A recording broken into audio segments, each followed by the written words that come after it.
welcome to the Orange County School Board. We ask for the courtesy of the board members, staff, and those that are participating telephonically that you please silence your cell phones.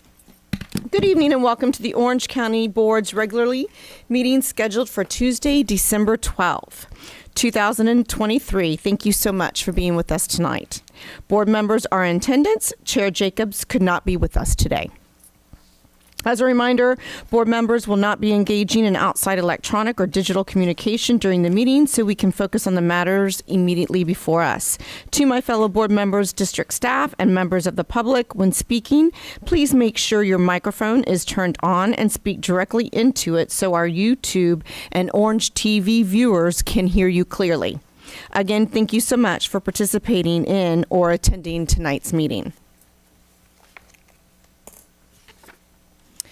Now we're going to stand for the moment of silence followed by the Pledge of Allegiance.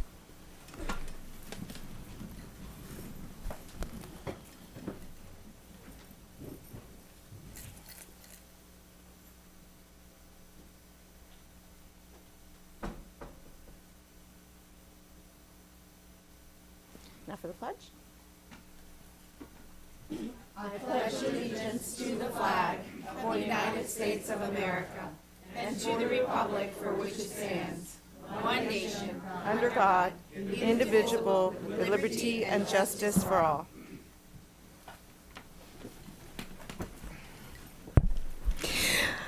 Good evening and thank you for joining us once again for tonight's school board meeting. We have 4 exceptional recognitions before we discuss tonight's order of business. First, I would like to recognize OCPS's partnership with Rollins College Pathways to Teaching program. For the past 4 years, this unique cohort-based program has been providing OCPS paraprofessionals with an opportunity to receive their Bachelor's of Arts in Elementary Education or a Master's of Arts in Teaching from Rollins College.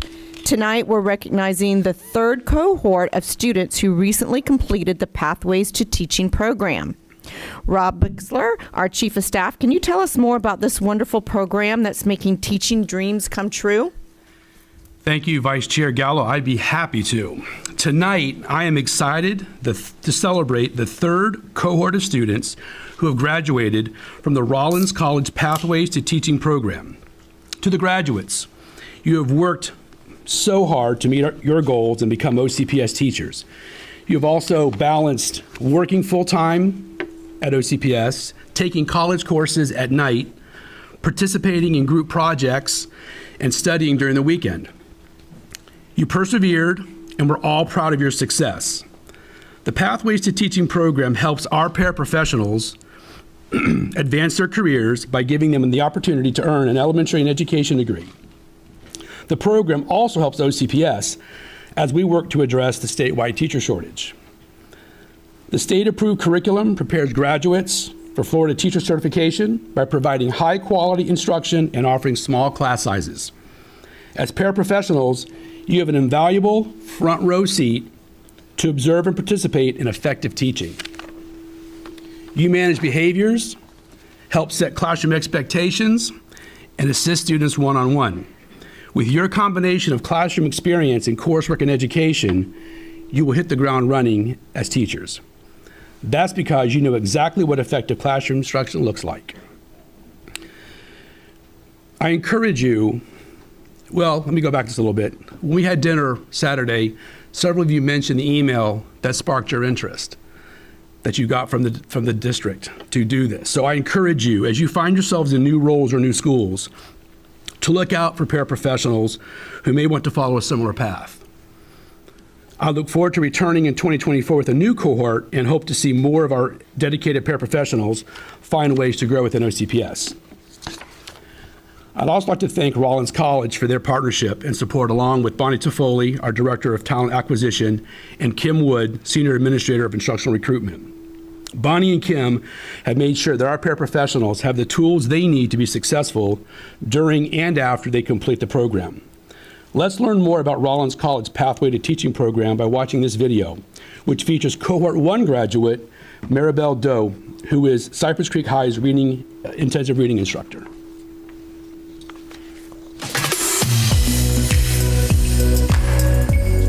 Hi, my name is Mary Baldo, a recent graduate of the Rollins Pathways to Teaching program. I was one of 14 paraprofessionals from Orange County Public Schools to enroll at Rollins in a unique program designed to help support staff become teachers. I am a mother of two who was working 2 jobs but wanted to be a teacher as long as I can remember.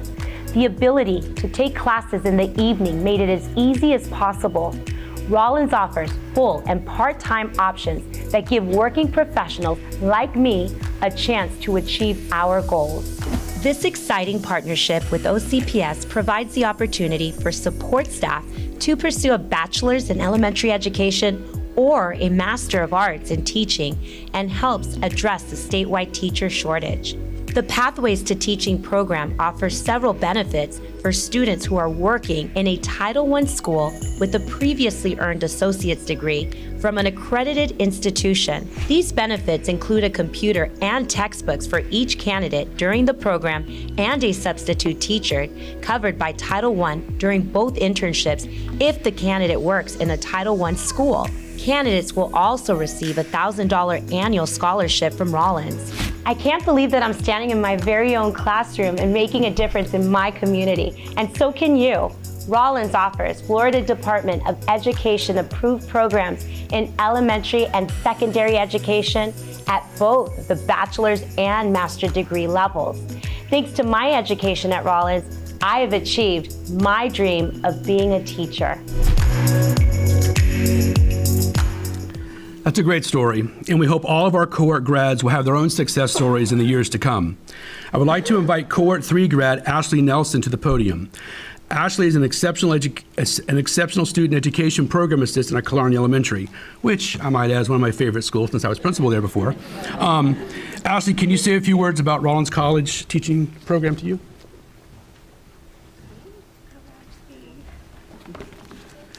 Chair Jacobs, Vice Chair Gallo, Superintendent Vasquez, District 6 Board Member Castrodeno, and fellow school board members. Thank you for allowing me the time to speak and share my experiences in the Pathways to Teaching program at Rollins College. When I was asked to speak at tonight's school board meeting, I was honored and immediately terrified. But I remembered the phrase that has gotten me through the last few years: I can do hard things. I want to thank my family and friends for their support. I could not have worked full-time and gone to school full-time without them cheering me on along the way. When I think back to the beginning of this journey, I think about why I applied for Rollins College in the first place. 2 very special ladies in my life, Cammie and Erica, encouraged me to not only apply for Rollins College, but to switch schools so I could do the Pathways to Teaching program. Doing this meant I had to leave these wonderful ladies and the comfort of a school that I loved working at. But I remembered, I do hard things. I can't thank these ladies enough for pushing me to become the teacher they always knew I could be. The Pathways program was anything but easy. There were many nights that I struggled and thought to myself, would it be easier to just stay a para? I can just skip this assignment and get a B or C. Why am I draining myself to do this? But that little voice in my head said, no, you do hard things. It's not easier to quit. It's not worth getting a B or C. I am draining myself because this is worth it. Becoming a teacher and graduating from this program was worth it. I want to thank my classmates and congratulate them. We did it. We got through this together, and we did hard things. We have become more than just classmates. In some ways, we have become family, an insanely crazy family, but a family I wouldn't change for the world. I want to thank Orange County Public Schools and the Education Department at Rollins College for allowing not only me, but the rest of my cohort and cohorts to come the opportunity to work and get our teaching degree. This was one of the best experiences I have done, and I could not be more grateful. Special thanks to Winter Park High School's Special Education Department for guiding me along the way, and Killarney Elementary for giving me the opportunity to work with them and learn from a great staff. I would also like to thank Miss Y at Ridgewood Park Elementary for bringing me on as the newest kindergarten teacher. I can't wait to be a Ridgewood Tiger. I want to leave you all with one thing. If you ever think that you can't do something, or that you don't have time or it might be hard, remember that you too can do hard things. Thank you.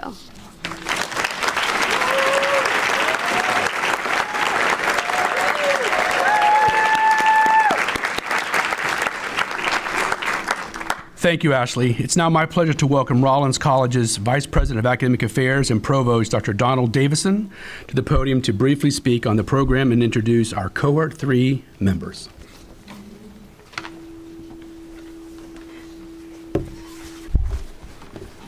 Good evening, and thank you for inviting me here on this very celebratory occasion. The stories we just heard are very inspiring, and I think they point to the power of education. I first want to just say a few words of thanks, and then I have a few words that I would like to direct to our graduates. First, on behalf of President Cornwell and myself, greetings to Vice Chair Gallo, to Superintendent Vasquez, school board members, and also please extend our warm regards to Chair Jacobs. I also wish to express Rollins' gratitude for the support and partnership of Orange County Public Schools. Excuse me. We are grateful for the collaboration that we engage in with the district, and especially with Dr. Bridget Williams, Kimberly Gilbert, Kim Woods, and Bonnie Toffoli. Additionally, we appreciate each of the school board members and their support for our students who have been working as paraprofessionals and program assistants in their schools. Finally, I want to acknowledge and thank Dr. Angela Greiner of Rollins College for her leadership of the Pathways to Teaching program. To date, the Pathways to Teaching program has graduated its first 3 cohorts, 40 students, all of whom have received employment in instructional positions in Orange County Public Schools. Across cohorts 3 to 5, across current enrollment in the program totals 48 students across cohorts 3 to 5. Cohort 5, which began classes in fall 2023, has 21 enrollees, and we are looking forward to welcoming the 6th cohort in the fall of 2024. These students, our students, offer rich perspectives, experiences, and distinctive knowledge. They are culturally and linguistically diverse. They represent a wide range of racial, cultural, ethnic, and linguistic backgrounds that are oftentimes underrepresented in the educational field. More than 30% of the program's enrollment speak first languages other than English. The following is the racial breakdown of the program's current enrollment. 27% are white, 35% Black African American, 35% Hispanic, Latino, Latina, 3% Asian. The quality of the paraprofessionals in our program is also marked by their concentrated work in high-need settings. The majority work in Title I schools, 40% work with exceptional student populations and students with profound learning needs.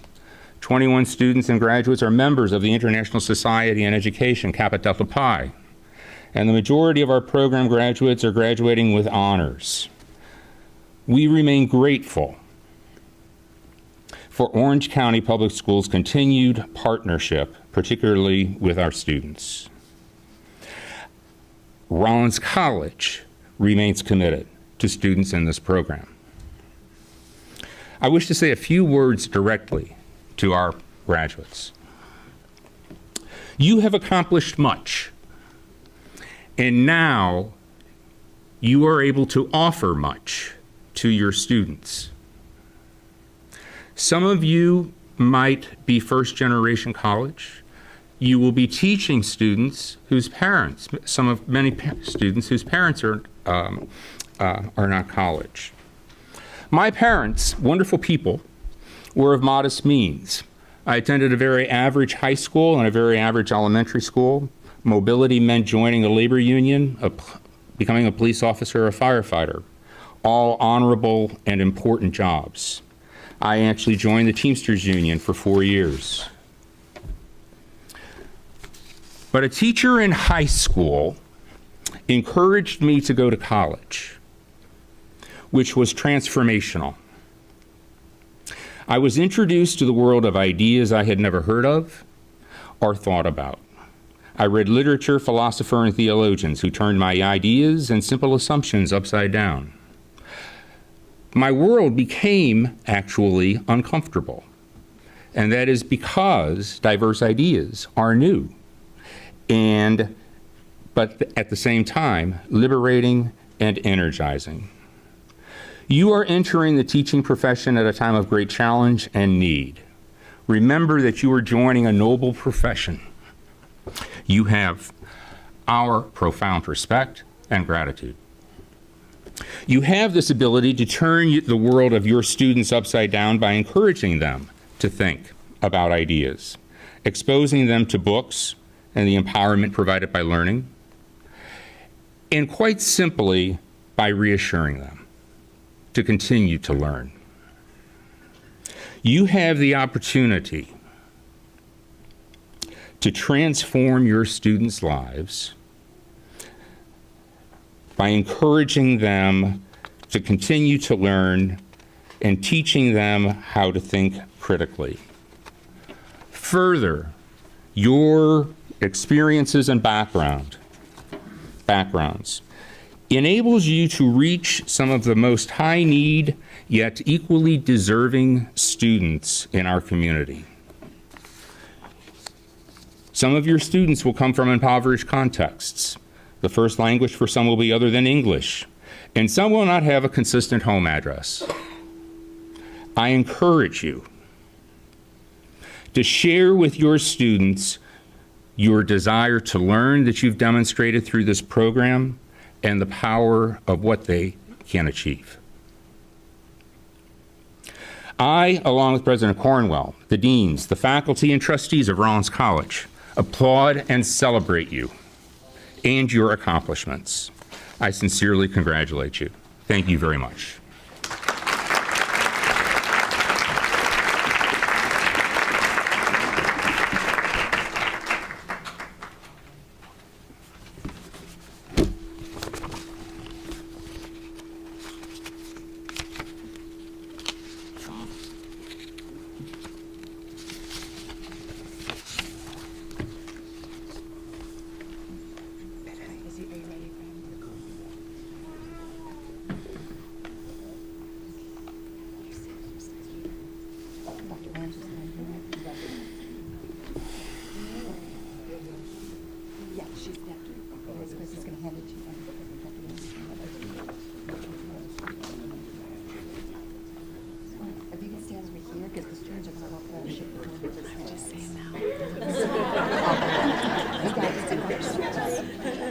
Okay, I'm sorry.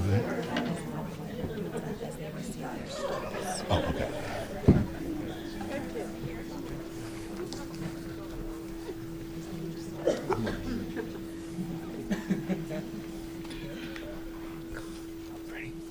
I will call the graduates as they receive their stoles. Jen Baldwin.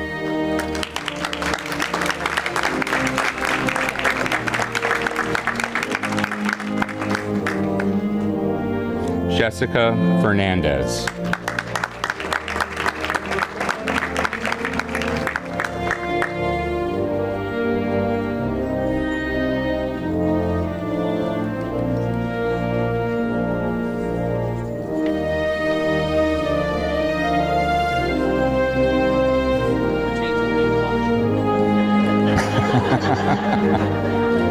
I hope there's not a test. Kurtha Vixama.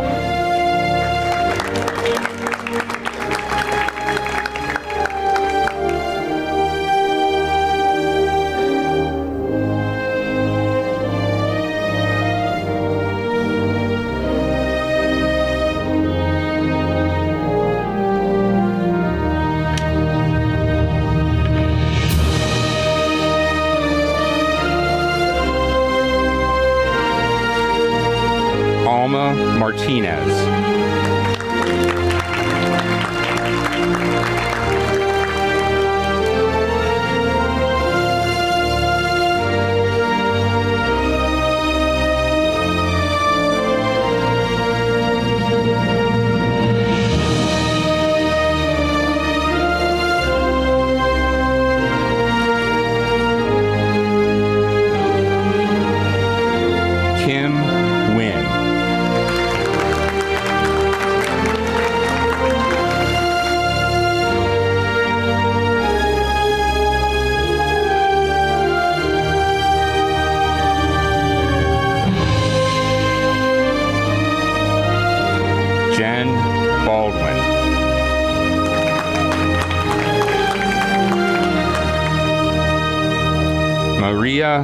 Claudio.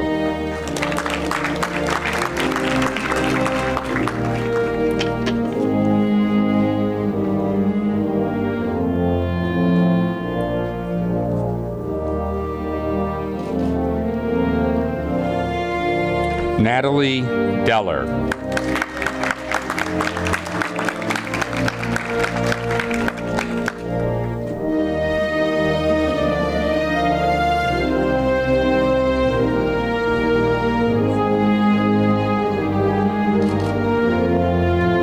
Alea Farley.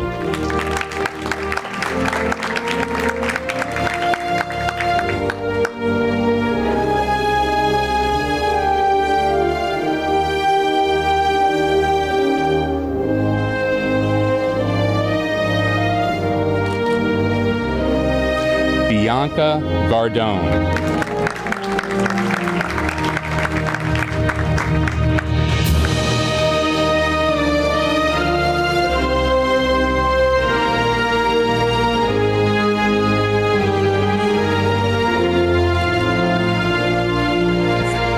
Melinda Girardi.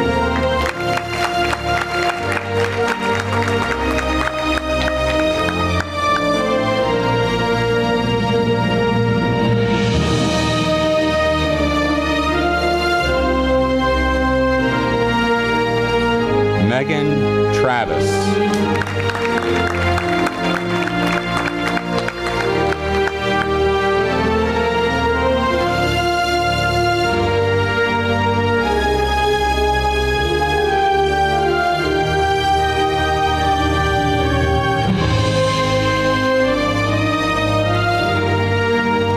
Erica Knight.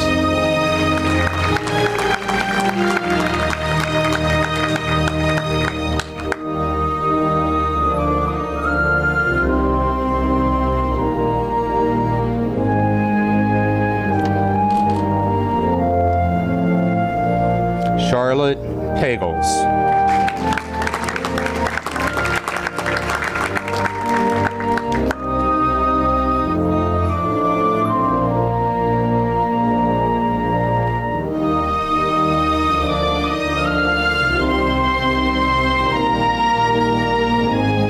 Ashley Nelson.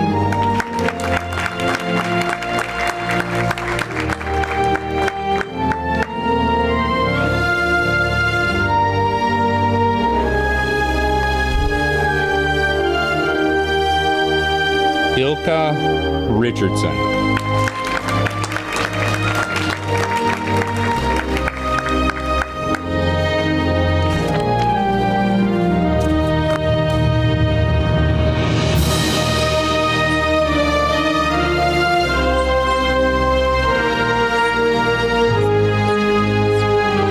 Stephanie Westerman.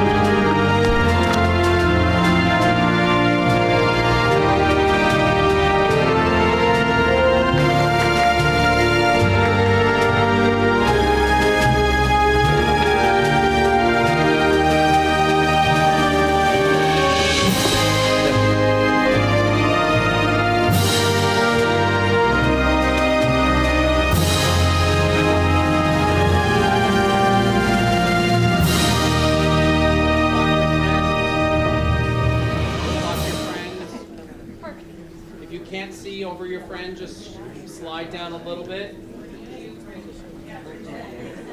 Britt, we can't see you. If you have a doctorate, you're in the front.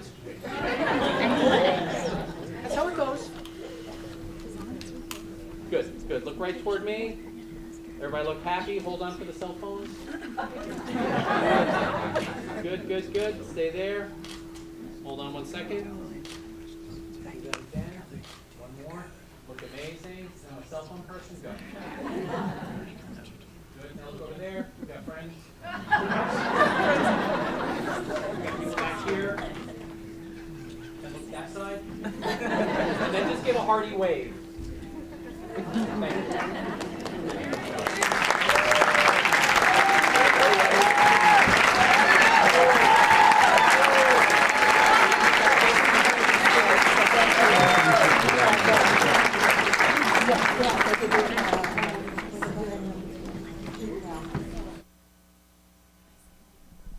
Hang on, let me do this first. Thank you. Thank you, Rob, Dr. Davison, and the HR team. Your commitment ensures that OCPS employees. Oh, thank you. Oh, wait. Quick pause. Hang on. Oh, this is so sweet. Thank you. Oh my God. Oh, Oh, thank you. I know. We should be giving you presents. Oh, thank you. Wow. Oh, look at here. They're very nice. Yeah. Those are pretty. Oh, they're beautiful. Your commitment ensures that OCPS employees have successful experience during and after they finish the program. Congratulations to our grads and current participants in the Pathways to Teaching program. We look forward to seeing how you will make a difference in a classroom and lead all of our students to success. Congratulations, and really, we're so proud of all of you. We really are. So thank you for all the time that you took out of your families, away from home, doing what you normally do, and then working so hard to become a teacher. It means the world. It's going to mean the world to the students. It means the world to the board, and we're just so thankful for you and for this program. And now Dr. Castro-Dental would like to say a few words. Yes, thank you, Madam Chair, and congratulations. I was lucky enough to attend a dinner this weekend with the graduates at Rollins, and I learned so much about their stories and their inspiration, and met family members who are fully supportive of them, and what a unique experience you've had. I think I shared with some of you that when I got my degree in education, my group that I was with, I was in Tennessee, and everyone went in different directions. And here you have your cohort that's still going to be here at OCPS, and that group is powerful.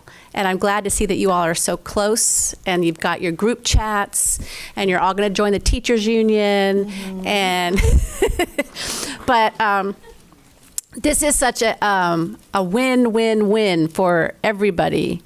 And especially our students. And this program, the way it is structured, I'm not sure how it came about.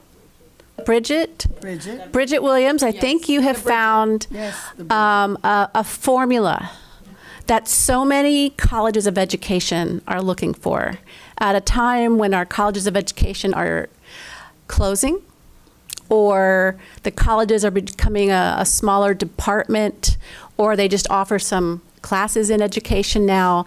Here is a robust way to really bring people who have talent and heart and are willing to work hard together.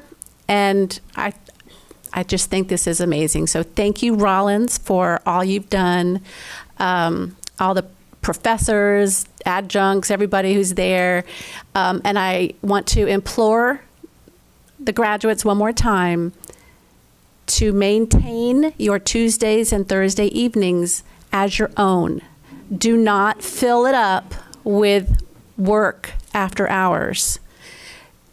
You'll never be done with the work that needs to be done. So protect that time. Go do something with your family, your friends, sleep, watch TV, do whatever you need to. Protect it, or you won't get it back.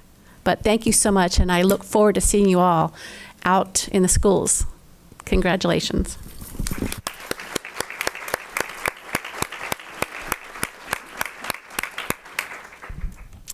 Now we have a school board spotlight that I would like to share with you.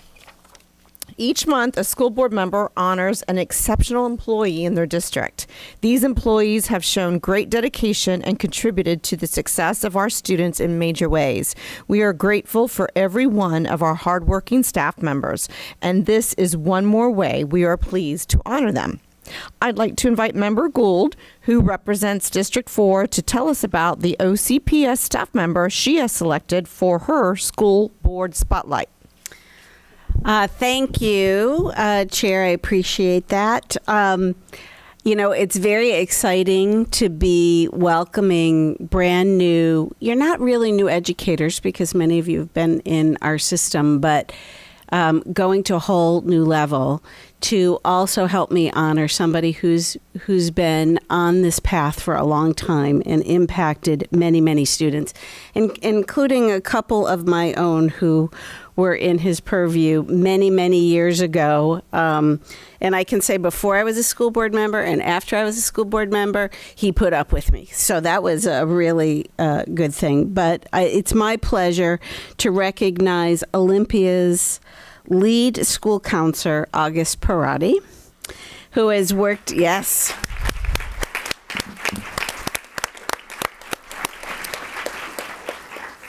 Mr. Parati really represents some of the most special people and kind of stands at the top of that mountain of those special people.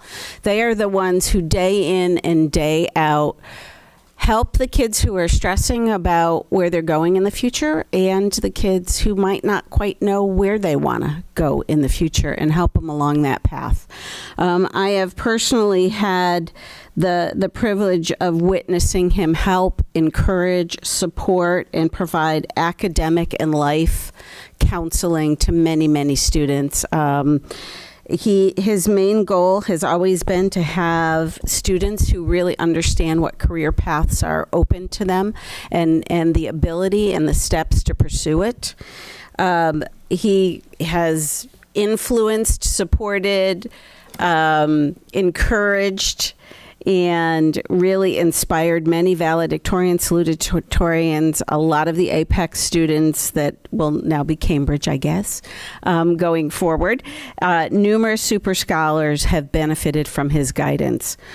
He stays in touch with those students, and Mr. Parati has always gone the extra mile to make it possible for every child to be successful in whatever they want to pursue.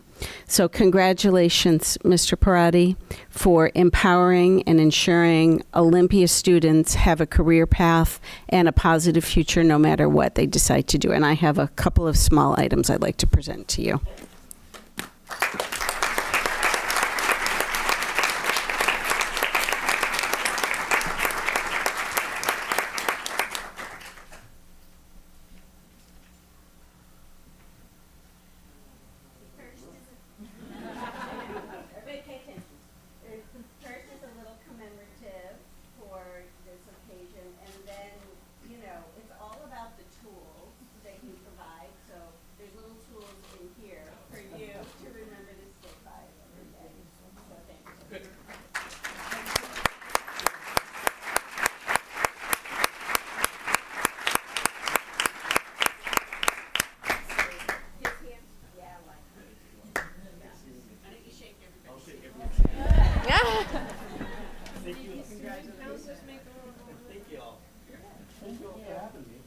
Yes. Congratulations. Huh? Congratulations, Mr. Parati, and thank you for empowering and ensuring Olympia High students have a career path before they graduate.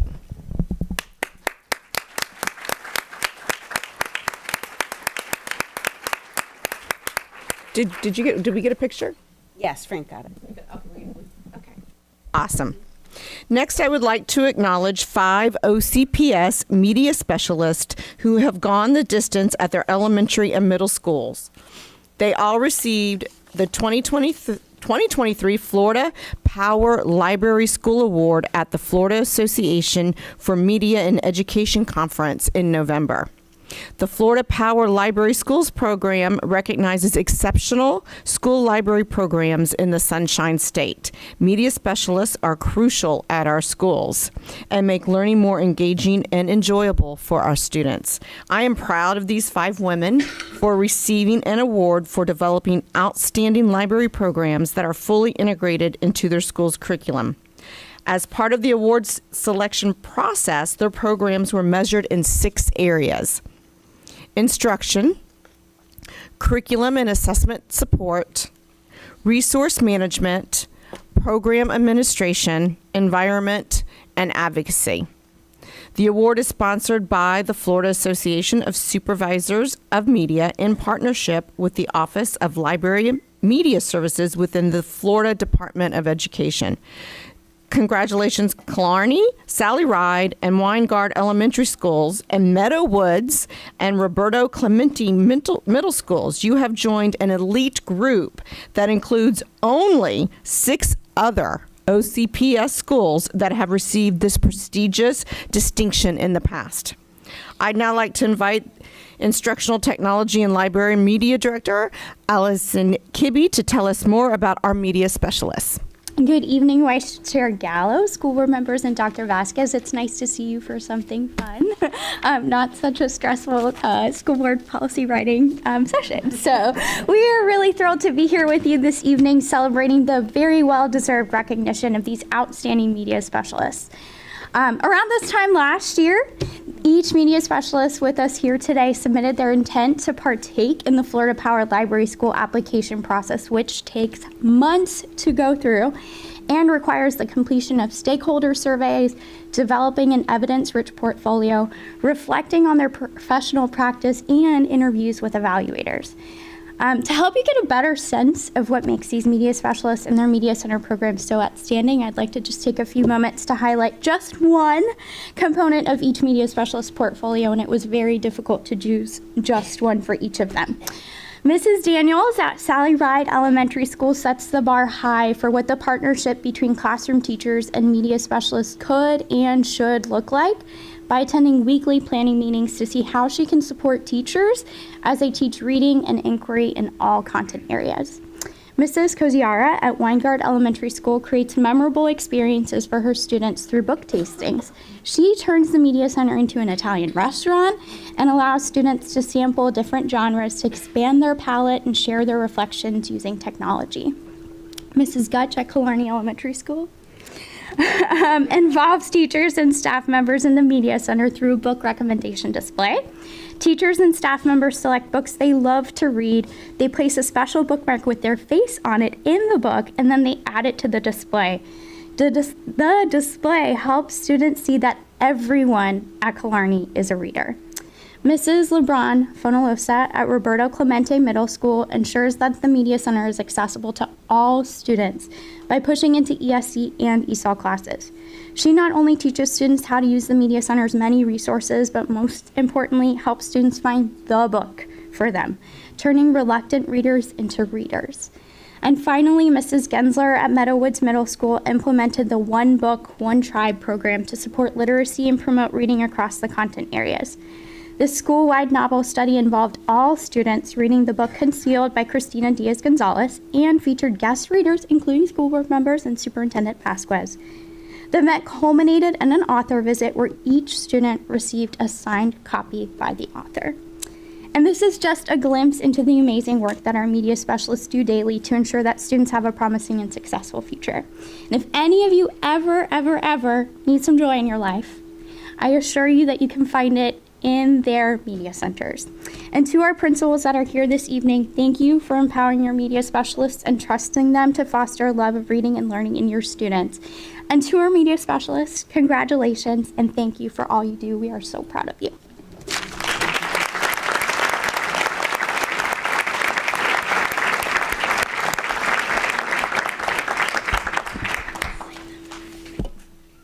Thank you, Allison, for all that you do to support our media specialists. Kudos to our media specialists for receiving this well-deserved award. And now let's give them another hand.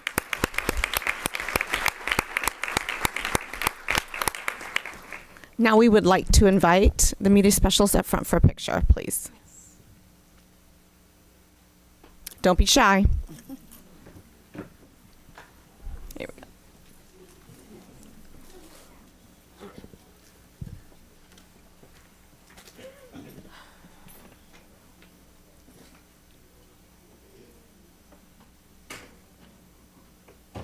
Come on down. Come on.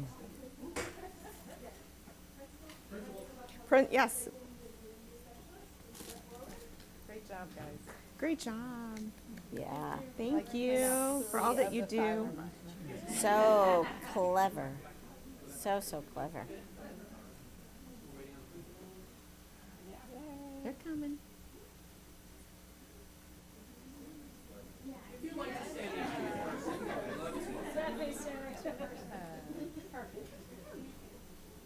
Excellent person. Good. Amazing. See how you look. Let's do that again. One more. Congratulations. Oh, wait. Well, thank you for all that y'all do. Thank you so much.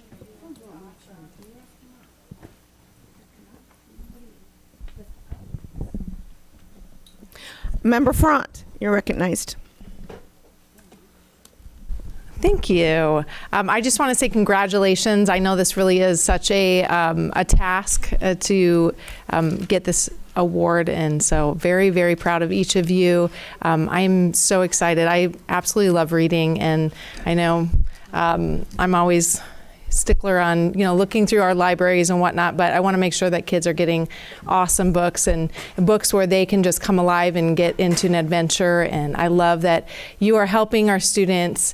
Even I know there's one that they discuss, and that when the kids come in, you make sure that if they say, I don't like reading, you say, well, you just haven't found the right book yet.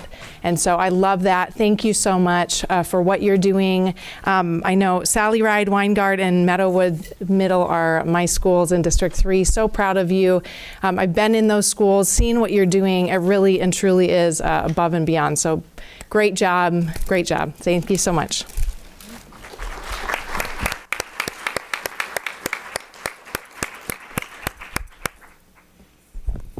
Last, but certainly not least, I would now like to acknowledge the 2023-2024 Phoenix Foundation of Central Florida Morning Glow Teacher Impact Grant Award recipients. That's a mouthful.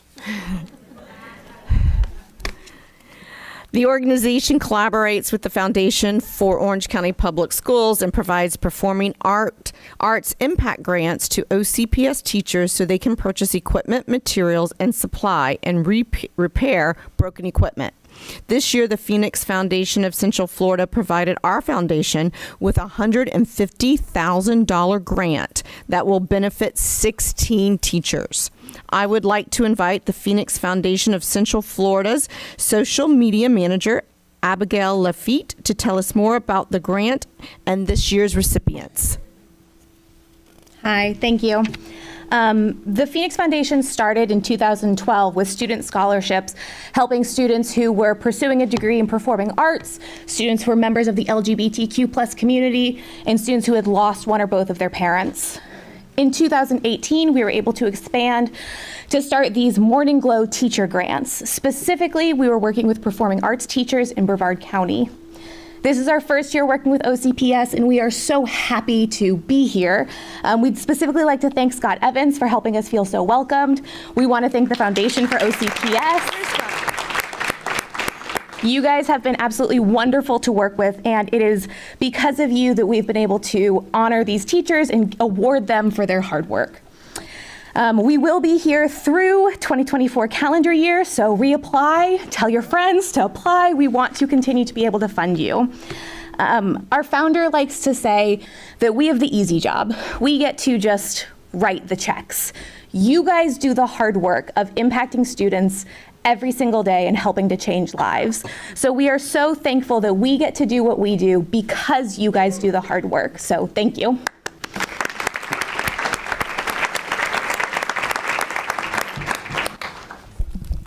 Thank you to the Phoenix Foundation of Central Florida for helping our teachers provide our students with enriching experiences.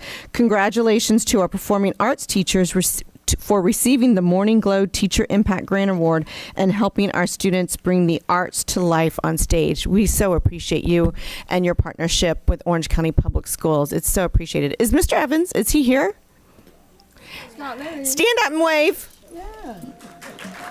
He's amazing, and he's done so much for the arts. Thank you. And thank you so much. We appreciate it. I don't think so. Are they coming up? It's not there. Okay, we need the Phoenix, the 16 Performing Arts Teachers Phoenix Foundation of Central Florida members, Mrs. Padaza, Mrs. Pagan, and the school board. We're all going to take a picture. We're here, obviously, so we don't need to come up. And Scott Evans. It was in red.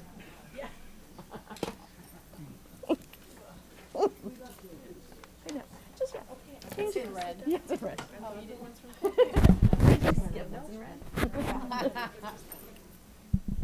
All right. This is great.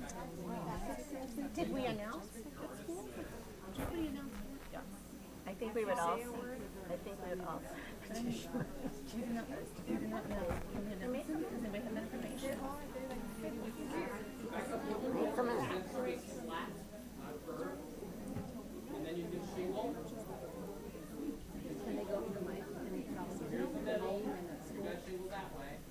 Yes, if we don't have if we'll do that if they don't have names. We have a lot of adults on this side. Hi. Can we throw some of the adults on the other side? Thank you. The only adult, apparently. Okay. Okay, perfect. Perfect.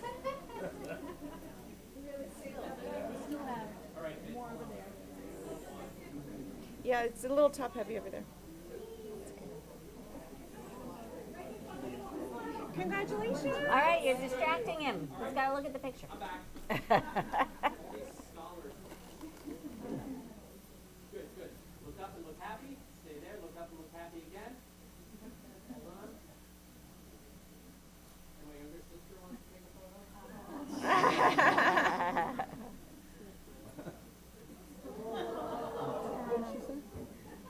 I don't know. There's some smack talking.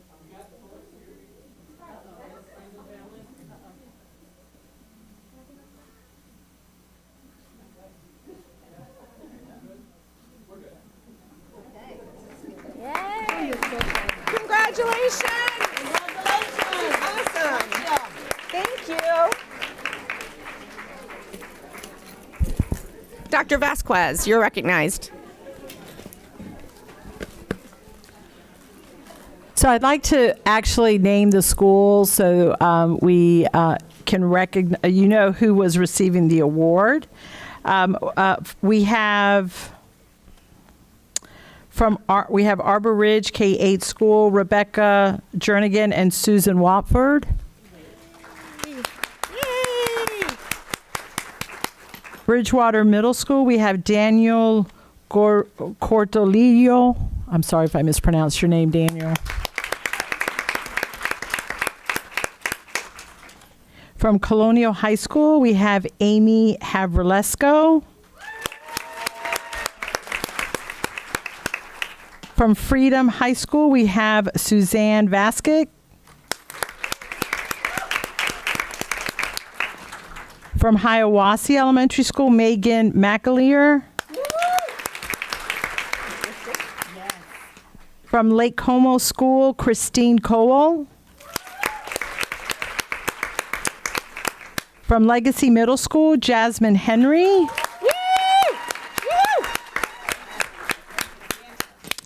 From Lockhart Middle School, we have Taylor Coffiness and Anna Molinari. From Millennia Elementary School, we have Darius Langston. From Ocoee High School, Nate Caldwell. From Piedmont Lakes Middle School, Julie Simmons. Roberto Clemente Middle School is represented by Madison Ickes. From Robbinswood Middle School, Ashley Hankerson. And last but certainly not least, from Wolf Lake Middle School, Andrea Phillips.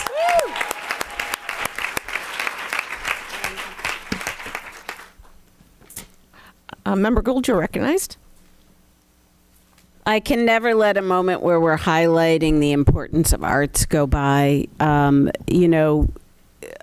Some children, some people are lucky to kind of find their path, themselves, and their voice on their own. But oftentimes, it's an arts program that unveils the gifts that they have and allows them really to kind of figure out who they are and what they can do.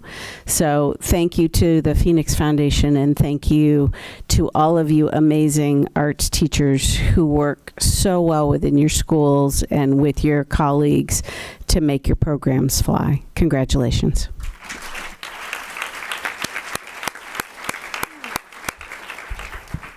Thank you, Member Gould. We're going to take just a small recess for those of you who came to be honored tonight. We were so happy to see you. We congratulate you. You are more than welcome to stay for the business portion of the meeting.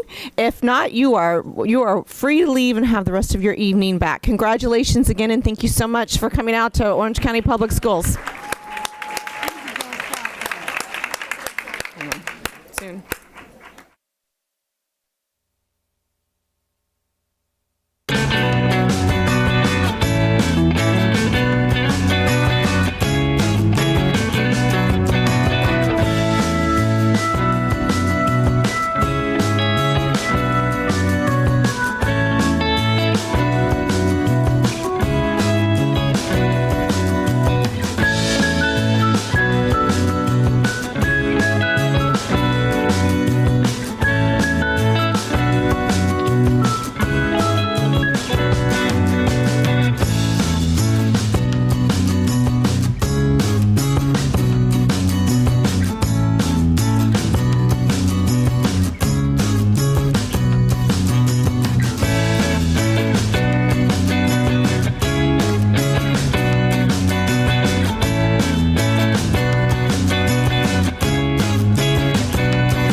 All right, we're going to start in 10 seconds.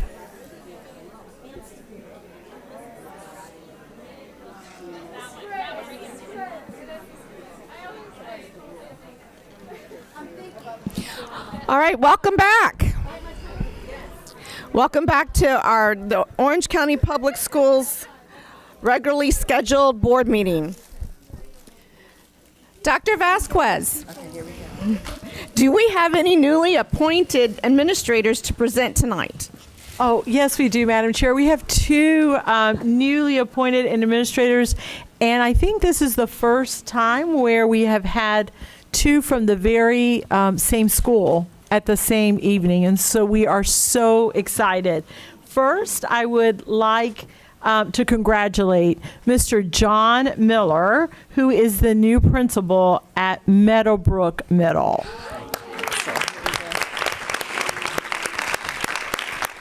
Thank you all. So, short and sweet. The work that we do as educators is difficult but not impossible. As educational leaders, we create enriching and diverse pathways that lead our students to success. I'm truly honored and overjoyed for this principal appointment to support teachers, advocate for student success, and to partner with our local community. I would like to thank Dr. Vasquez, Dr. Armbruster, School Transformation Officer, Executive Leader, Mr. Bond, Principal Leaders, Ms. Flores, Dr. Wyndham, and I want to thank the Meadowbrook leadership team, teachers, staff, and students. Also want to extend my gratitude to my beautiful daughters, Jessica Robin and Jordan Rose. Lastly, I'd like to extend a heartfelt appreciation to my amazing wife, Dr. Edna Jones Miller, who is my major supporter for the work that I do in inspiring change in others. Again, thank you for this amazing privilege to be named principal of Meadowbrook Middle School, where we exceed every expectation with excellence. Thank you.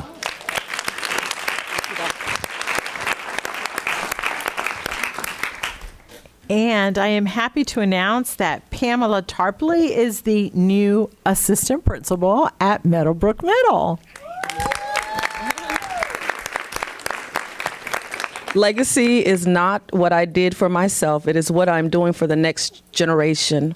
I'm grateful to be chosen to serve students at a different capacity, students, staff, and community. Thank you to my husband, to my parents, and my children for their love prayers and their unrelenting encouragement.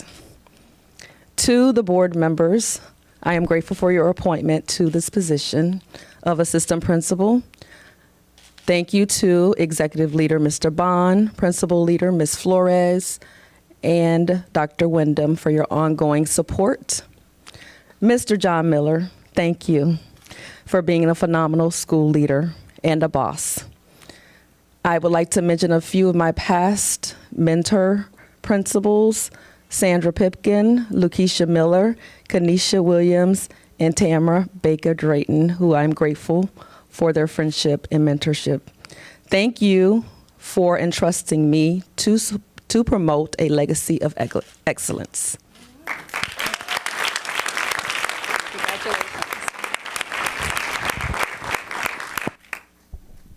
Congratulations. At this time, I would like to call Ron Pollard, President of the Orange Education Support Professionals Association, to the podium.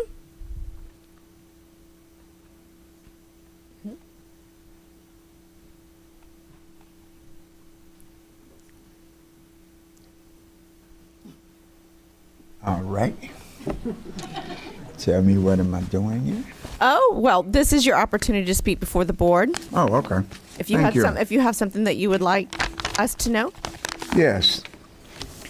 So, in our absence, this to Chair Jacobs, all of you school board members, Dr. Vasquez, our superintendent, you all are our employers. I'm elated that, for lack of a better word, classified employees spoke up with a 98.5% yes vote to ratify that contract. This was epic. It sends a message to you all, which was the message that I've heard in the many school visits that I've had in the past months, or in the Saturday meetings that I've had in my office, the people needed raises. I want to thank Melissa Pfeiffer Herman, who is my executive director of my union, and the hardworking OSPA bargaining team for what they did here. And as I recognize them, I would like to take a point of personal privilege to recognize the managers who made up your bargaining team, especially Leanne Blackmore of Labor Relations. I want to go on record as saying that I asked Ms. Blackmore to return to the bargaining table because my team said it was time. When the classified staff tells me it's time, it's time. The results speak for itself. In my travels this last month or so, I've had the privilege to meet and to speak to, as well as to listen to, some of the best people I ever met in my life.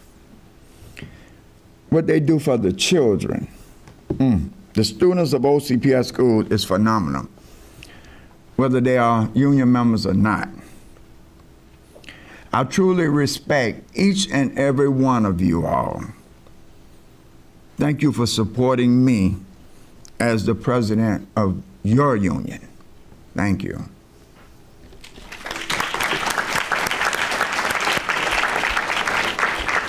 Thank you, Mr. Pollard, and we so appreciate you. Thank you for all that you do.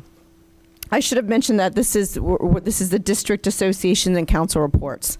So I could have mentioned that before I called up Mr. Pollard, then he would have known why he was being called to the podium.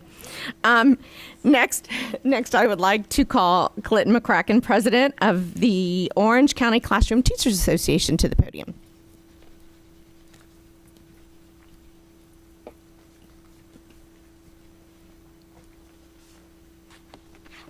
Thank you. Good evening, Vice Chair Gallo, members of the board, and Dr. Vasquez. Thanks for having me here today to share our union comments. As you know, we've had a forum available to our instructional personnel for a while to share both concerns and positive feedback about our schools, administrators, and the district. I've shared those initial results with you and invited the board to visit some of the schools mentioned. Thank you to members Castor-Dental and Gallo for the visits we've had so far, and thank you to those who have scheduled future ones. I think at this point we have visits scheduled for almost everyone. I think these visits have been really informative to see how things are going, and I'm happy many of our teachers have been able to voice their concerns with you during these visits and about the workload and the current climate at some of our schools. In addition to the feedback forum, we recently asked teachers to share their OCPS holiday wish list with us, and I'll deliver the rest of them when we get them sometime next week, but I wanted to share a few of them here. I wish to have the proper class size, less paperwork so I don't have to take it home. I wish for more respect from parents and society and state legislators. I wish for more autonomy. I want teachers to have the resources we need to teach our students. I wish I could afford to buy a house. I wish for a livable wage so that I don't have to work more than one job and I can spend more time with my family. I wish for affordable health care. I wish to be able to buy gifts for my boys and not to have to skip a bill payment to do it. And the last one that I'll share today, I wish that I was trusted to do my job instead of being micromanaged. Thank you to the teachers who've sent these in. Your heartfelt wishes mean a lot and say a lot. As you all have acknowledged in previous board meetings, the demands on our educators have increased each year. I've discussed this with Dr. Vasquez and Dr. Armbruster, but it's crucial to emphasize here. I ask that you continue exploring every avenue to make this job more manageable for our teachers. This pertains not only to the workload, but also to fostering positive relationships between teachers and administration. Many of our teachers are struggling, and my hope is that we can help improve things so that we'll be able to retain these valuable members of our OCPS family. Lastly, I extend warm wishes for a joyful holiday season to each of you and to all our teachers, their families, all of our administrators, education support staff professionals, and our entire Central Florida community. May this festive season bring moments of joy, connection with your loved ones, and rejuvenation. Thank you and happy holidays. Thank you, Clinton. We appreciate you. Happy holidays to you as well and your family.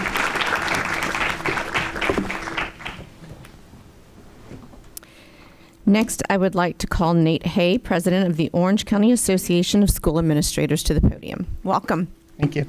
Good evening, Superintendent Dr. Vasquez and Orange County Public School Board members. I first want to say thank you for addressing administration compensation tonight. It means a lot to us. But tonight, I want to discuss our assistant principals. We've had quite a few new assistant principals join our ranks this year, and many of them have decided to join OCASA, which we are very thankful for. When these assistant principals decided to become an administrator, their hourly rate of pay in many cases has decreased substantially, in some cases as much as $12 an hour. I recently took a survey of our membership, and 75% of the members who took the survey said that they made less money as an AP than they did in their previous instructional role. The only increase in pay is due to the time worked. Instead of working 10 months, they are 12-month employees. Instead of 7.5 hours, they're 8 hours. Now, instead of getting paid for their master's degree, specialist degree, doctorate degree, they get nothing. Instead of getting a paid stipend for working after hours at sporting events, on curriculum writing teams, sponsoring clubs, tutoring, being a team leader, late bus duty, summer school, club sponsor, Saturday school, ESSER planning days, athletic coaching, facilities supervisor for weekdays and weekends, SGA sponsor, now they just get their base salary.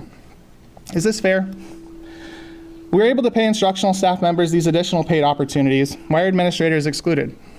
Most OCPS employees are salaried employees, so why in certain circumstances does one group get additional pay opportunities but others do not?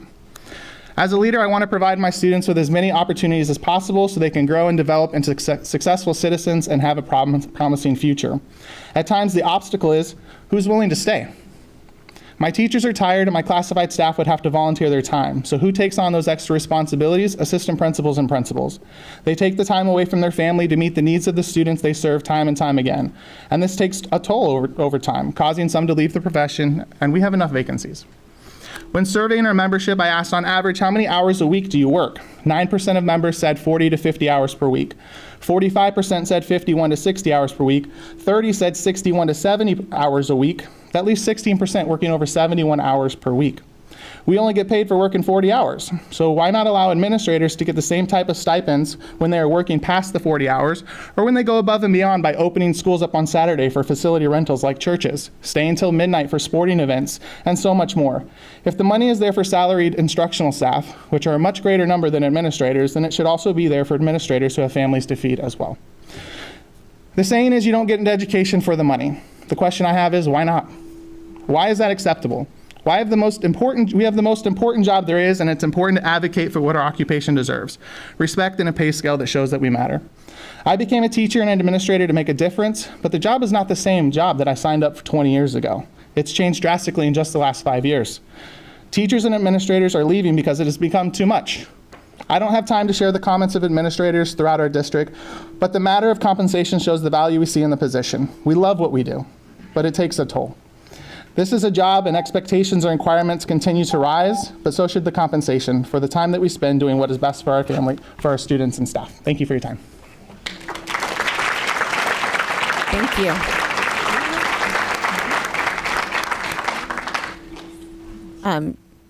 Member Castro-Dental, you're recognized. Thank you, Madam Chair. Mr. Hay, before you leave, I'd be interested to see some of the results of your survey. Since we try to understand what's happening with the teacher workload, there may be a direct connection with the principal workload. So I'm happy to look at that as well. If you're willing to share some of those concerns that they have, just email it my way. Thank you. Thank you, Member Castro-Dental. If you could share that with the entire board, I'm sure everybody up here on the dais would like to see that information. So thank you. Thank you, please. All right, we're going to move on to something that's very fun. I would like to call on Dr. Vasquez to introduce Jones High School students from her Superintendent Student Advisory Council. Thank you. And we actually have a special treat as well. Not only do we have members from the Student Advisory Council, but we also have members of the choir that will have a short performance after the members from the Student Advisory Council have a chance to speak to us. So I'd like to introduce Ariel Moore, Taylor Reese, Demaya Patterson, and Heriberto Trejo from Jones High School. Welcome. Greetings to the Honorable Vicki Elaine Felders, Jones High School alumni, school board member of District 5, where the talent resides, the diva. And also to our amazing superintendent, school board members, and everyone under the sound of my voice. I am Taylor Reese, the proud senior class president of the Great Jones High School. Greetings, I am Ariel Moore, the 87th Miss Jones High School. Greetings, I am Heriberto Trejo, Mr. IB of the Great Jones High School.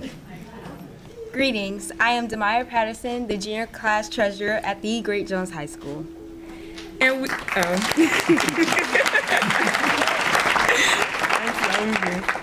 and we are here to present the changes that we are implementing at our school. When thinking of the best ways to impact our school, school spirit instantly came to mind. We want the entire school to feel the energy of positive support throughout their peers. And as students, leaders of the Great Jones High School, we decided to conduct a survey throughout our classmates. We wanted to know what could we do better and how we could make our classmates feel like they belong. And when we got those answers back, we seen that our school spirit was just not up to par. We absolutely could not take that lightly. We knew we had to change our approach, especially since we're standing on the shoulders of extraordinary alumni. You see, the Great Jones High School has been around since 1895, and our alumni base is really strong and involved. So after speaking with our principal and informing him of our findings, the Jones High School Pep Squad was started. Together we decided that dressing according to a theme during games, all led by students, for students, and supporting students, was an excellent way to show school spirit. We want everyone to appear as a unit and let others know that at the Great Jones High School, we bring unity. And another big change that we wanted to implement throughout our school was student involvement. So our solution to that was our club rush. We have our club rush every 9 weeks. And we just introduced a new program, our ballet program. This brings engagement within the student environment and allows the students to have a sense of belonging. When you feel like you belong and that you are needed, you can't help but belong. Social media is one of the most reliable ways to get this information out. Not only are we able to reach the students, but we are also able to reach their parents as well, making sure that everyone is well informed. And another good way that we like to spread the word is through flyers. We all know that everyone's not invested into social media. So we posted flyers around our academic building, library, and cafeteria, and so much more areas around our campus. And with that being said, we would like to thank you all for listening to the changes that we have implemented throughout our school. As honorary Tigers, you all should know that it's all about respect, responsibility, and accountability. Having said that, remember, our motto is, at the Great Jones High School, we are achieving excellence together. Woo. Nicely done. Good job. Thank you.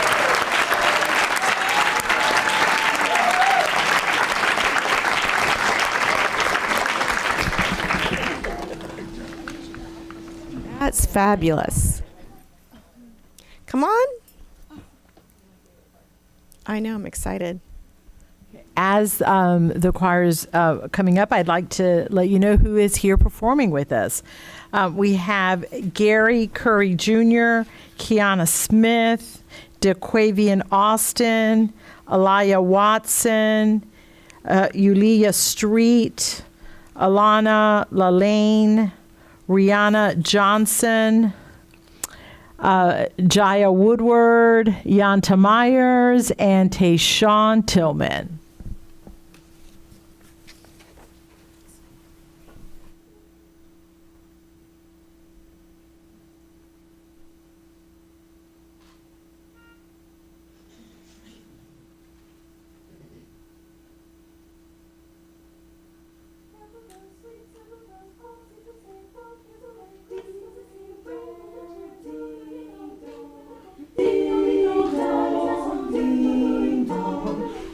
you to hear words of the cheer from everywhere, feeling near. Oh, how they now raising the South Boy, and they'll tell it. Hear the ring while people sing songs of the cheer. Christmas is here. Many, many, many, many days long. Many, many, many, many days long.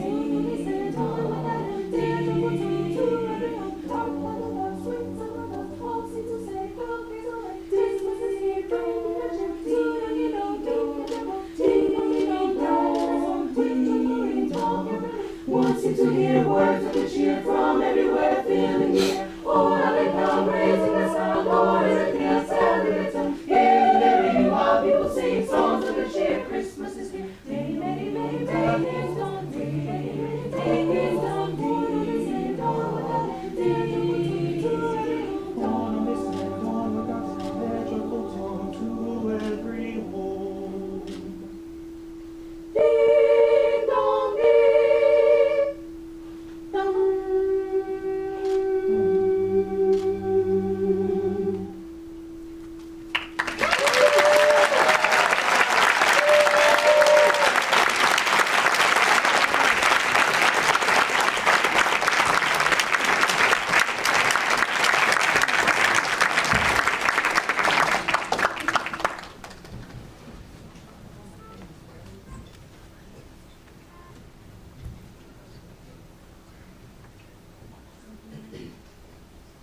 Make sure you can see my lens first, and then we'll respect the cell phone people.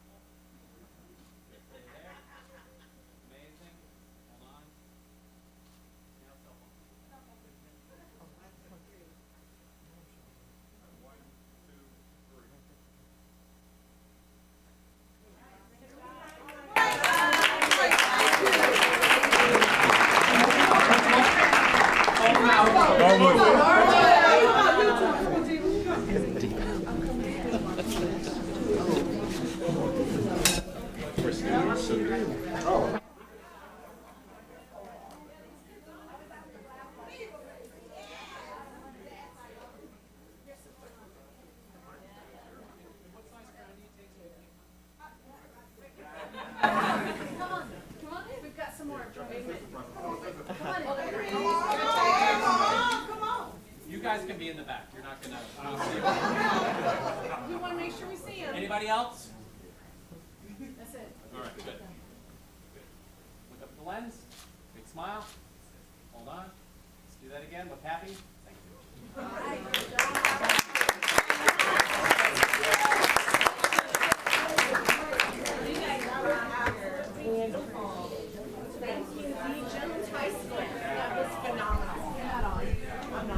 Thank you. That was beautiful. Absolutely beautiful. Thank you, the Jones High School. That was amazing. And Dr. Vasquez. I neglected to recognize their chorus teacher, Mr. Davies, who does an amazing job. Thank you for all you're doing for our students.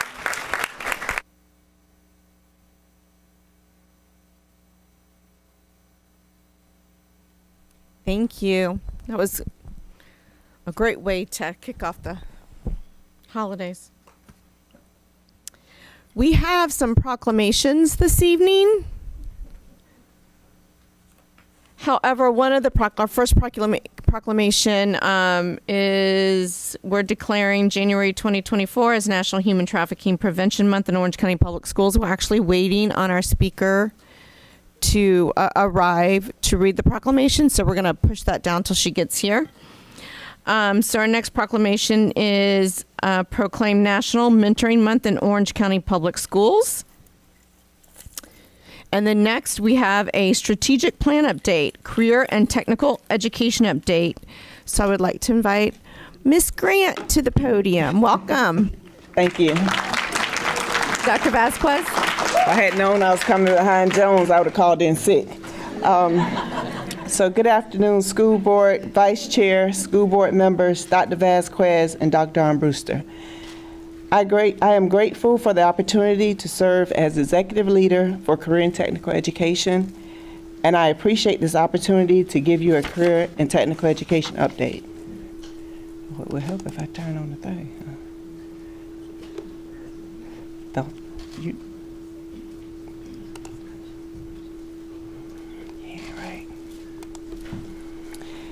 CT is dedicated to the mission of Orange County Public Schools as we are ensuring students, parents, and the community, as we are ensuring that the students, parents, and the community are aware of our viable CTE pathways at OCPS.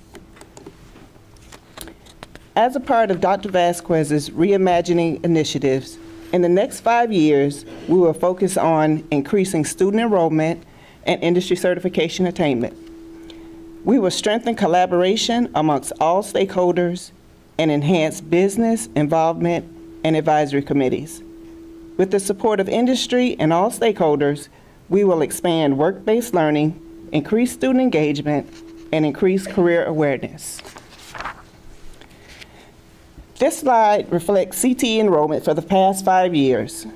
As you can see, we have over 56,000 students in secondary CTE, which surpassed the enrollment prior to COVID.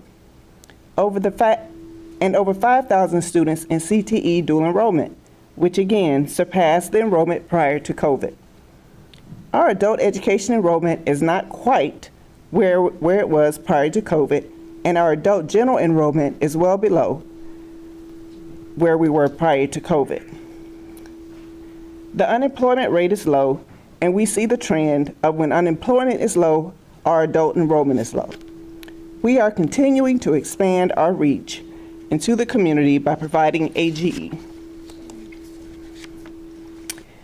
We are developing a 5-year plan to ensure that all high school students have access to the following career clusters on their high school campus: agriculture, architecture, construction, and/or manufacturing, arts and AV and/or information technology and/or business, engineering, health science, hospitality, and tourism. This slide reflects industry certifications earned over the past 5 years. Over the next 5 years, we plan to increase industry certifications yearly by supporting teachers with professional development and hosting learning camps in the summer. The adult industry certification reported is low due to the students having to take their exams with a third party. We have identified this as an issue, and we have a plan in place to capture the industry certifications from students before they graduate. CTE prides itself on collaboration, and we have extended the collaboration model to secondary CTE. This summer, we sent over 30 CTE secondary PLC leads to training. These teams have been collaborating monthly to establish common lessons and assessments. They have also implemented a peer-to-peer mentoring system. Currently, we have over 100 affiliated partners such as Advent Health, CFHLA, Central Florida Fair, Farm Bureau, FinFrock, Lockheed Martin, the Manufacturing Association, Hyatt, Marriott, and Rosen. As we grow, it is important to have the support of business partners. We are expanding our reach to major companies that can employ and support multiple career clusters. For example, government agencies employ people in all of our career clusters. Therefore, we are being deliberate with our approach to build relationships with government agencies. The same is true with hospital systems, the Greater Orlando Airport Authority, hotel chains, and financial institutions.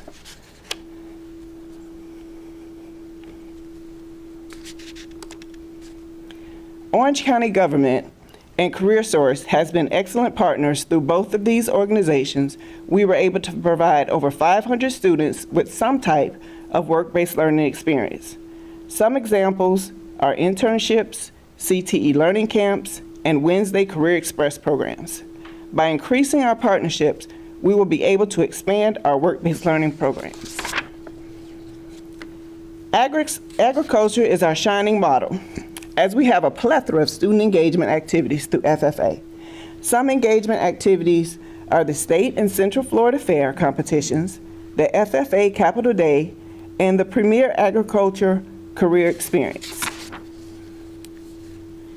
Some of our other student engagement activities include the Digital Media Expo, Construction Career Day, Registered Apprenticeship Showcase, Biomedical Challenge, Manufacturing Expo, and IT Expo. We have also included industry networking tours and events such as Inspiring Innovation, Pitch Fest, and Startup Showcase. So far this semester, we have hosted over 47 student engagement events with over 3,700 students in attendance. 685 were middle school students and 3,037 were high school students. The legislators have put some incentives in place to strengthen participation in CTSOs, which stands for Career and Technical Student Organizations, which I will tell you a little about later. But as we grow, we anticipate participation in our career and technical student organizations to increase. We have seen a great increase in participation this year, and we're also hosting FBLA regions, where that was yesterday, and we're also going to host the skills competition at our South Campus. Fun fact, the legislation passed a bill that will help support FFA membership for all students. We have a deliberate plan outlined to reach students and parents at the middle school level. It is an all-hands-on-deck approach. We will utilize career specialists, resource teachers, administrators, and all staff to increase CTE awareness across the district.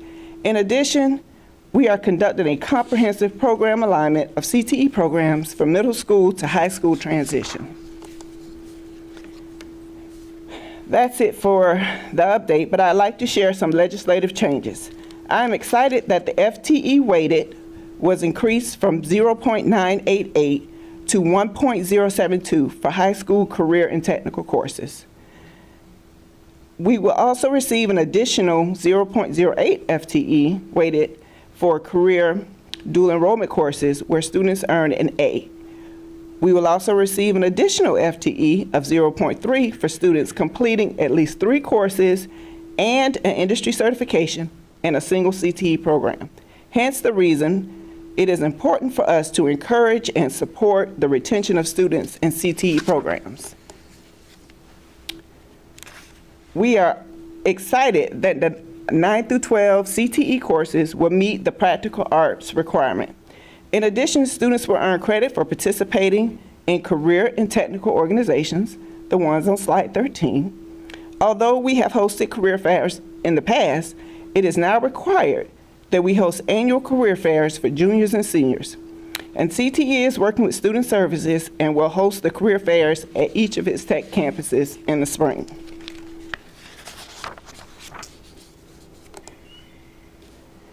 Senate Bill 240 also changed the number of years we can use to certify a teacher from 6 years to 3 years.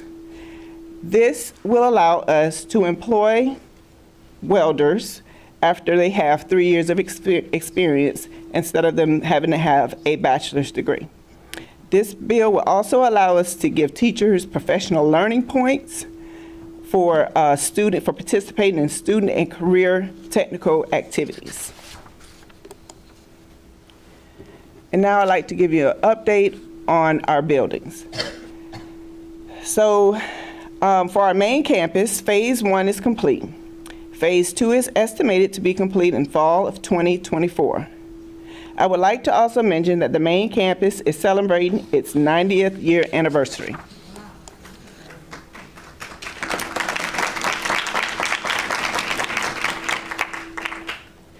We had a groundbreaking of our East Campus on November the 8th, and the campus is estimated to be complete in the spring of 2025. And we are so excited that our West Campus is nearing completion. It is estimated to be complete by fall of 2024.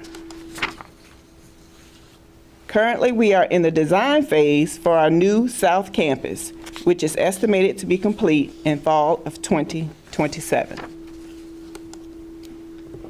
We have 2 small satellite sites, Apopka and Eatonville. Apopka is a small one-room schoolhouse. We opened the Apopka site this semester and is currently serving about 25 students and is growing daily. Our Eatonville site is in its final stage of construction. The campus is estimated to be complete in early spring of 2024. This concludes my presentation, and I want to thank you for your attention, and I also want to thank you, the great CTE team who showed up today, and I will turn it over to Dr. Vasquez.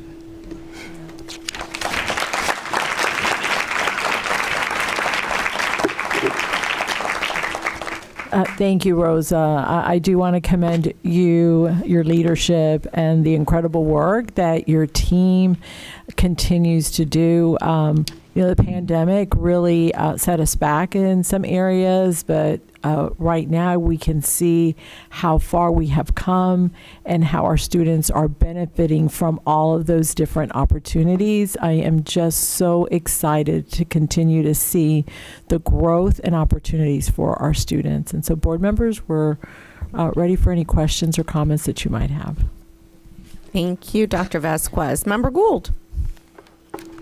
Great presentation. Always one of my favorite updates of the entire year. Thank you very much. And I love it when y'all come branded. So we are close to a dream I've had for the last 10 and a half years to almost have every child graduate with a certification in something. We are so close. And that is thanks to the hard work of this team here, many who have been on board since Dr. Armbruster took the reins of CTE, and Rosa was a big part of that all the way through. So congratulations on that. I'm really thrilled to hear about pushing even more down into middle schools and that exposure. Let's use technology wherever we can to bring the opportunities into the classroom as soon as possible. And I would even say, and I know this is hard, but maybe some of your students do teach-in day, because and I know some do, but if even the high schoolers, if we could get them to go to a class in middle school, because that's someone they can relate to right away, right? And they get to see it. And whether they're choosing welding or hospitality or a medical pathway or cybersecurity and modeling and simulation, the plethora of opportunities still isn't known far and wide. And that's our biggest challenge. It's not the quality of the programs. It's not what happens once kids are connected in there because they get it. I was privileged enough, I guess about 3 weeks ago, I think it was before Thanksgiving break, that you were doing the apprentice journeymanship. And again, another favorite day. And to see in the pouring rain over 500 students come from all of the high schools, plus an additional amount from all the tech schools to really get an opportunity for on-the-job training.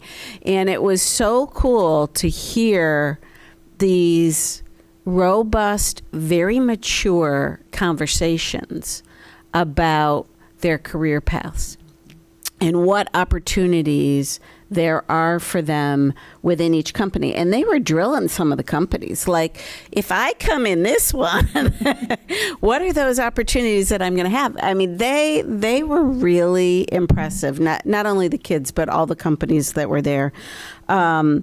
Space Florida, I brought the new curriculum outlines to the superintendent today, in fact. But Space Florida has really done a nice job now, and I know that our team's involved in that. But however we can lift that up across our campuses, because all of those certifications lead to a range of jobs. They've been branded into Space Florida, whether you're talking about manufacturing or engineering or HVAC, energy, all of those things. So I would really like to see more of that. And then my last thing, because I know my time has run out, is there a way for us to partner with two sectors on the adult side? Because I'm at an age now where I have a lot of friends who are retiring, but they really don't fully want to retire. They want to pursue something that they've wanted to do all their life and apply it. So that skills-based training that you all offer may be a pathway for someone who's doesn't want to stay in the career that they're in and they have the ability to leave it. They'd also make good teachers. But they have that opportunity. And then not-for-profits, for people who have needed to reskill. I know you do a lot of partnering with CareerSource, but and some with United Way and some of the others, but Goodwill, Salvation Army, the Matthews Hopes of the world, who are really helping people to get that financial literacy and try to recover from whatever challenges they're having and moving forward. I think that's a huge opportunity. We do it, but I see that as a big expansion opportunity that could also help with our homeless problem. So thank you for all the work that you do. Thank you, Member Gould. Member Salamanca.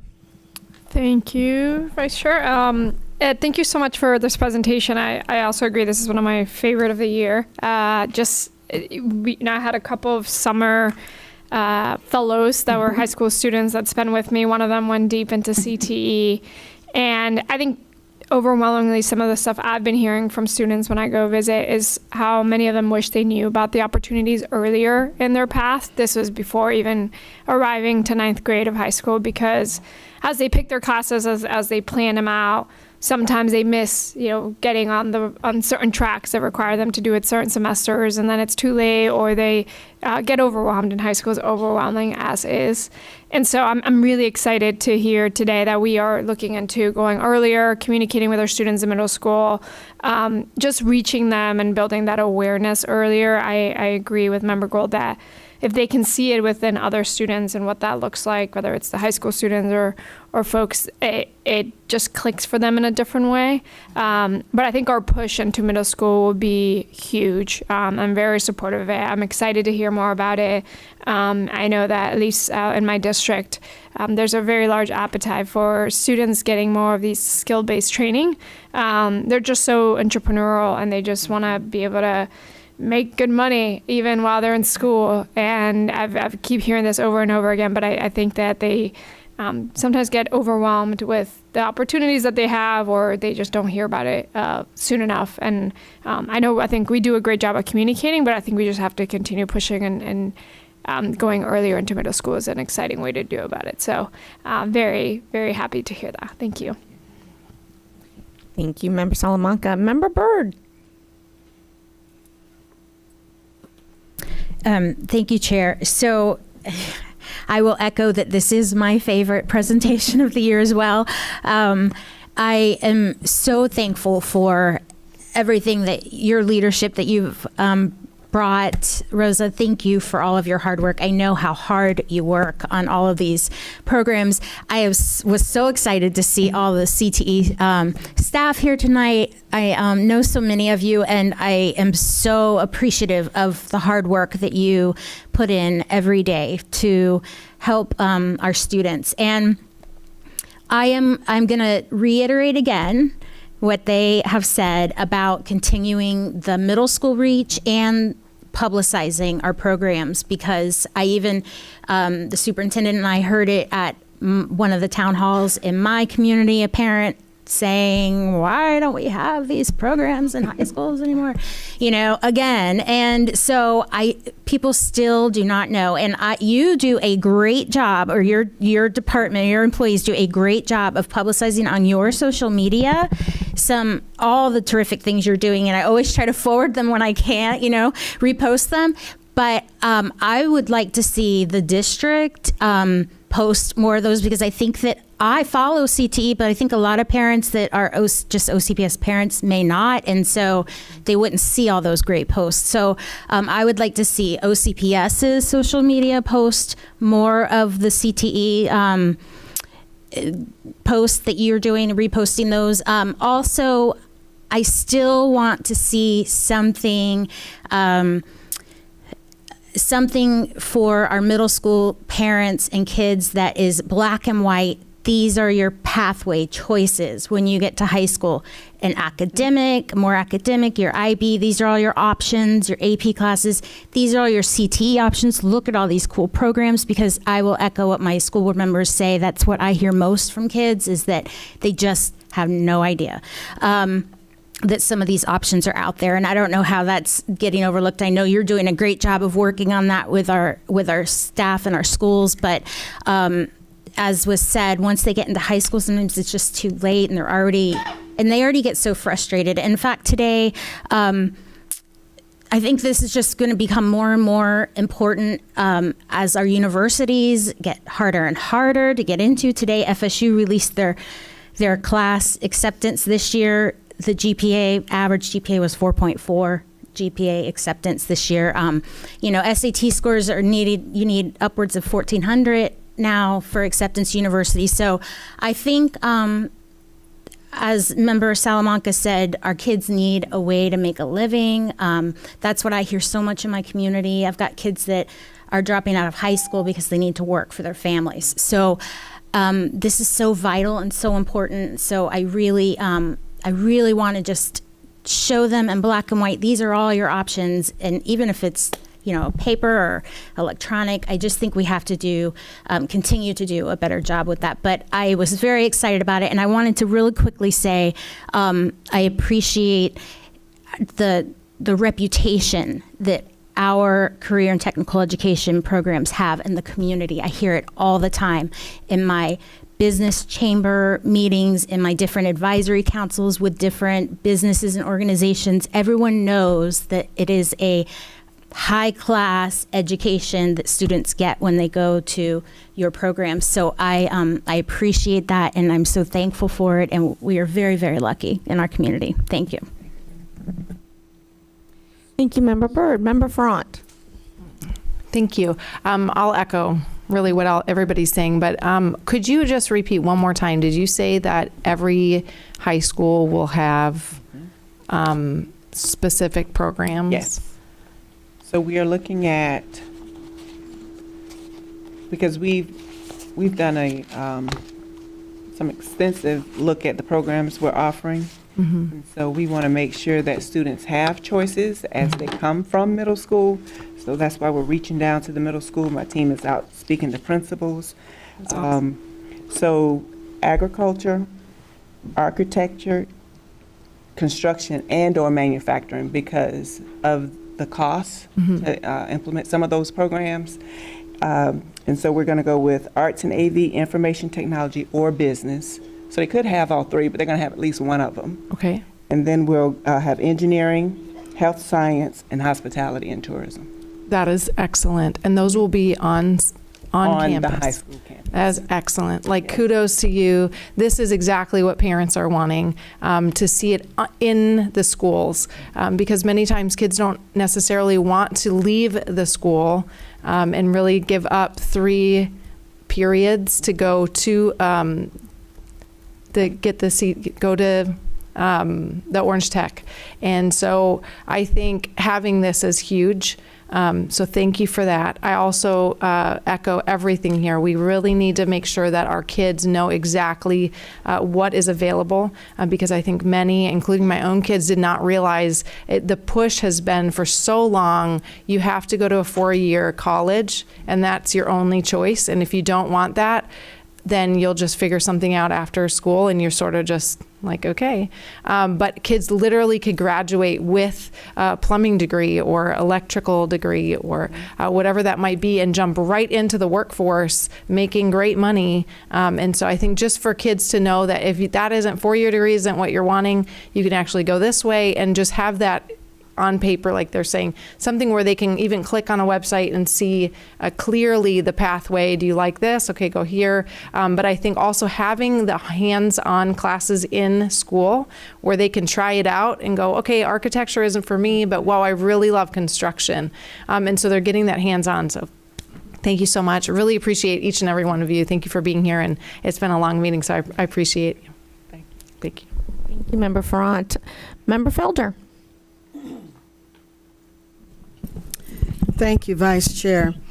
First of all, I am so very grateful for the work of Rosa, and I heard so much about Dr. Armbruster before I even met him. When I went to the center out on Oak Ridge, all the wonderful things that the employees said about Dr. Armbruster, and he came back to the district as our deputy superintendent. When I got elected in November of 2020, the late John Morris, God bless his soul, 3 days after my election, he had a virtual meeting with me and did a virtual tour of the main campus tech center. And I was like, is this a hospital? He said, no, this is what your school, and I was like, my school? This is what your technical school is going to look like. The nursing programs and some of the help and encouragement from Dr. Kathy Schuler with Ivy Lane Elementary. The Black Nurses Guild in Orlando, they have a little nursing program at Ivy Lane for the 4th and 5th graders, and Dr. Schuler invited me to come to that graduation, and I was just mesmerized.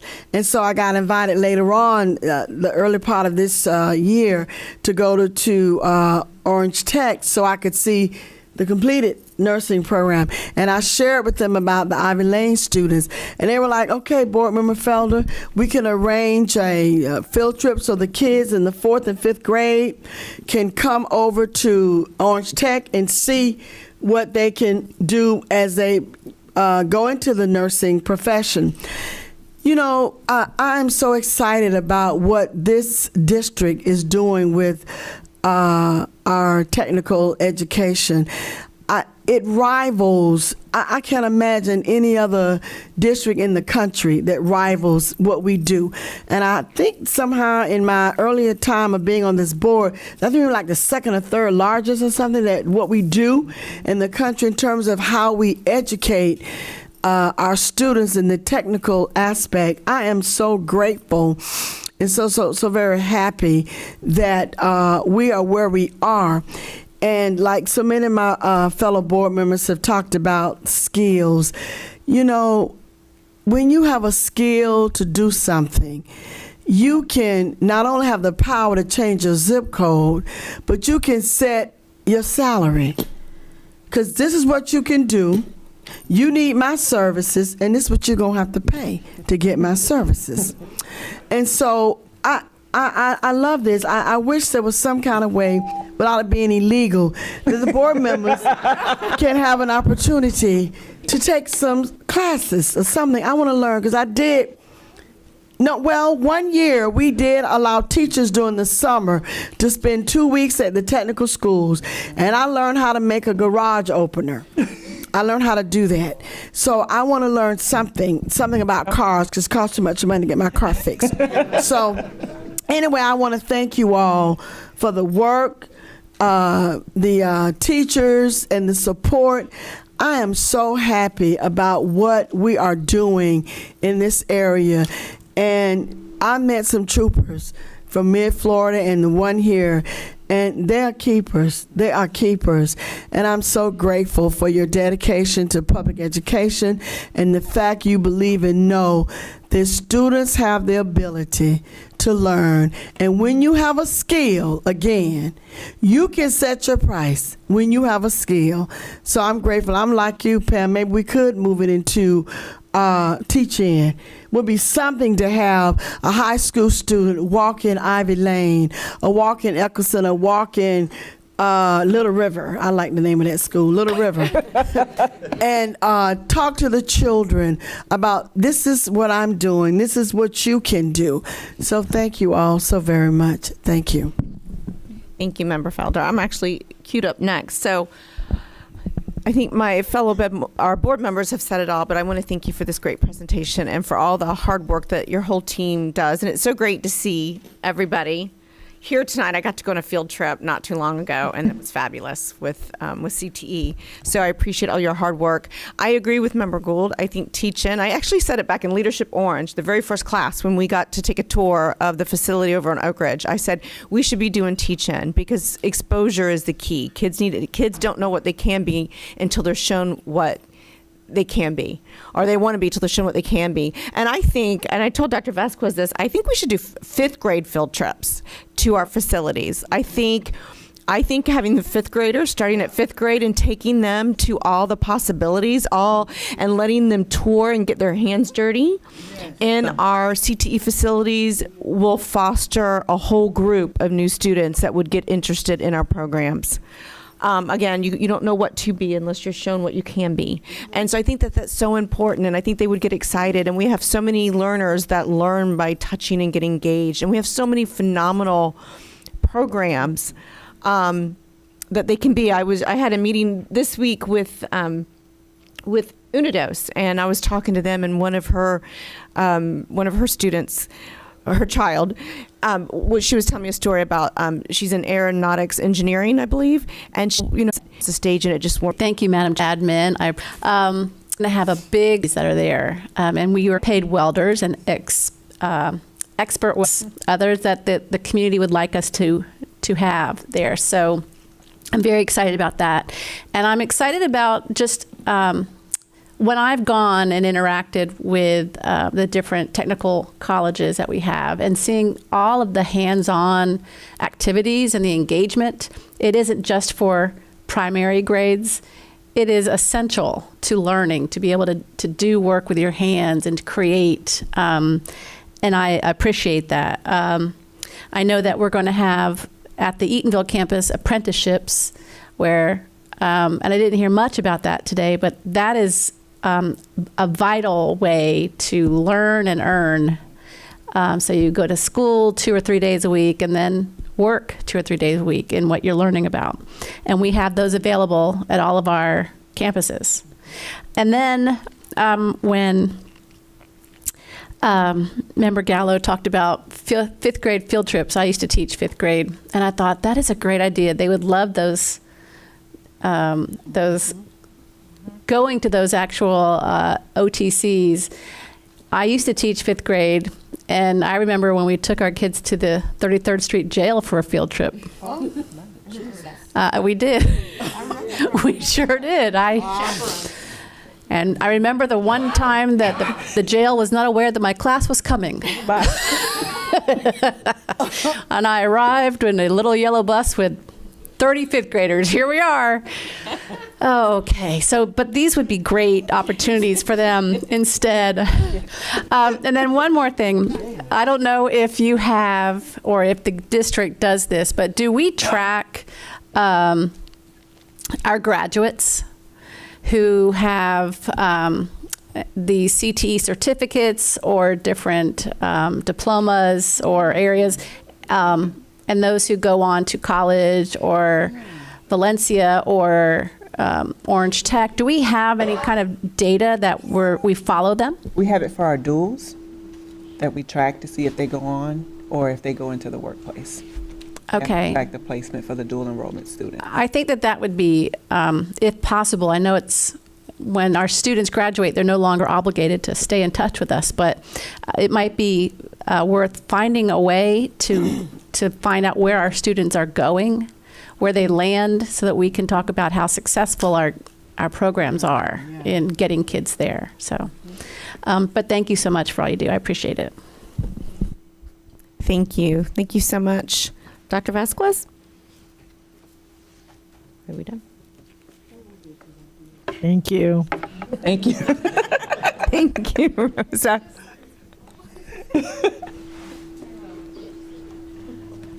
All right, we're going to circle back around. Thank you so much. And thank you all for being here tonight.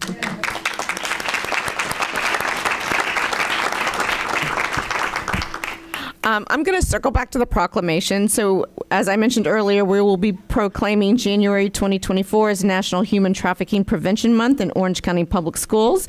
And I'd like to ask Jan Edward, founder of Paving the Way, to come to the podium and read the proclamation. Hi. Welcome. Hi, thank you. Welcome. I'm going to work really hard not to cry. So thank you. I snagged Member Bird a couple of Fridays ago and gave her a big hug. I've been at this for 10 years. Been knocking on this door for a long time, and it's opened. And I and the community and the children and my team over there are so very grateful. We didn't know where to sit. We literally just came from a training. So it's empowering to watch a community move in a direction that makes a difference for our kiddos. So thank you. All right, the whole thing, I'm going to start at the top.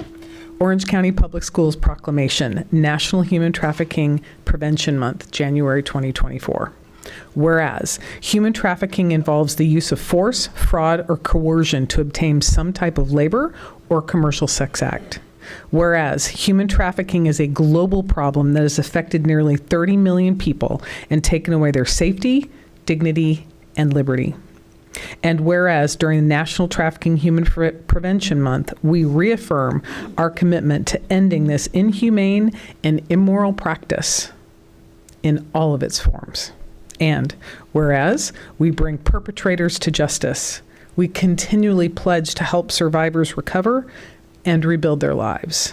And whereas the federal government is working towards combating human trafficking by conducting research to better address its root causes and strengthen survivors' access to services, including affordable housing and trauma-informed care.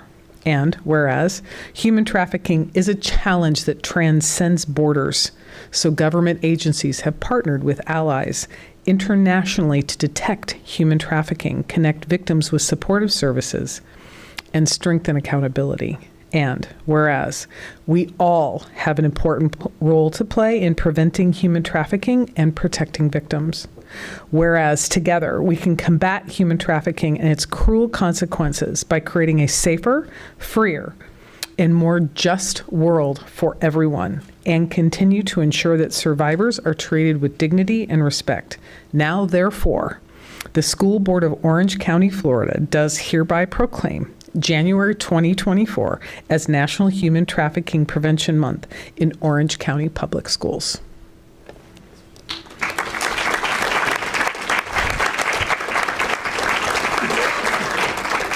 Thank you, really. Thank you. Thank you for being here tonight. I have a little token of my appreciation. I actually met Jan during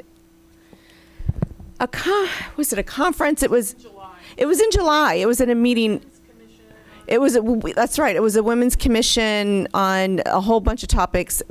Mary Bridges was there. She was on the panel, and so was Jan. Jan was on the panel, and I was sitting in the audience.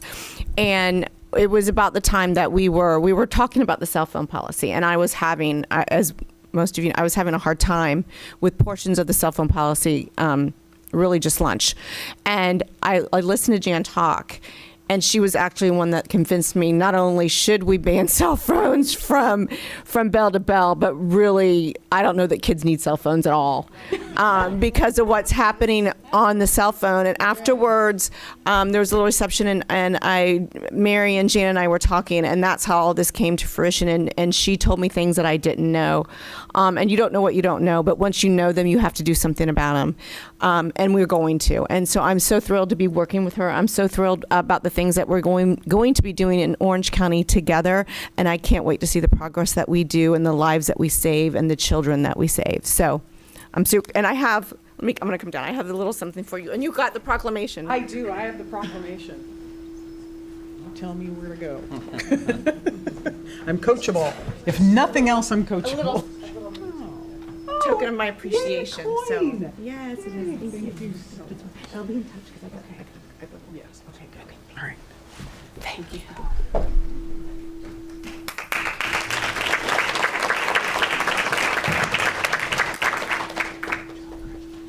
Alrighty. Dr. Vasquez, oh, nope, we don't want that. Dr. Vasquez, are there any changes to the agenda? Yes. Item 15.11 has been pulled from the agenda. It was for the purchase of the land for Site 97 in District 2. The seller has proposed some additional changes within the last 24 hours, and our staff needs an opportunity to discuss and review. We hope to be able to bring it back at the next board meeting. Thank you, Dr. Vasquez. I find cause to amend the agenda as requested. Therefore, I will entertain a motion to amend the agenda as requested by the superintendent. Motion by Dr. Castrodento, second by Member Ferrant. All in favor? Aye. Any opposed? The motion carries unanimously by everybody present. All right, we're going to move on to, in order to provide governmental transparency as well as reasonable opportunities for the public to access and participate in the decision-making process, there are various methods by which the public can provide input to the school board on an agenda item. Those include coming to speak to the school board in person and via email in advance of the meeting. These methods are all published on the district's website and in BoardDocs. Mrs. Invold, do we have anyone who has come to speak to the school board on an item on today's agenda? No, Madam Chair, we do not. Thank you. You also did not receive any public comment via email, for the record. Wonderful. Thank you. Seeing that no one has come to speak, we're going to move on to public hearing. Request approval of revised board policy, IHAM, local school wellness. Dr. Vasquez. Thank you. For policy IHAM, the school local wellness policy, it was presented to Cabinet on 2 occasions. The first one was October 2nd and then again on November 6th. We had a work session on October the 3rd. We made notification to both CTA and OSPA on the 8th of November. We published it on the 12th of November. We had our rule development workshop on the 5th of December, and now we are bringing it for final approval to the board at today's board meeting. Is there any discussion by the board members?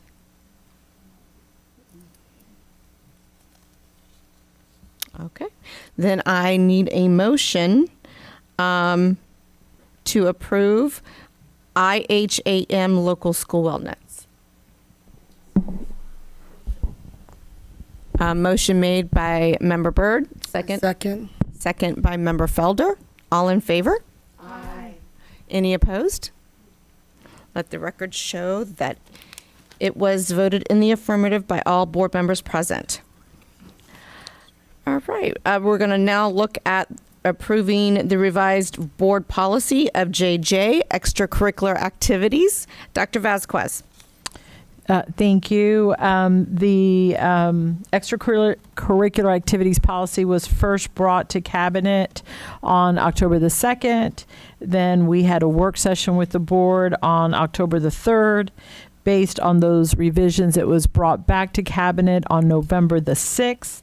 Notification to CTA and OSPA occurred on November the 11th. We published on the 12th of November. We had rule development workshop on the 5th of December, and we are now bringing it to the board for final approval this evening. Is there any discussion by the board? Seeing no discussion, I would like to entertain a motion to approve board policy JJ extracurricular activities. So moved. I have a motion from member Gould and a second from member Ferrant. All in favor? Aye.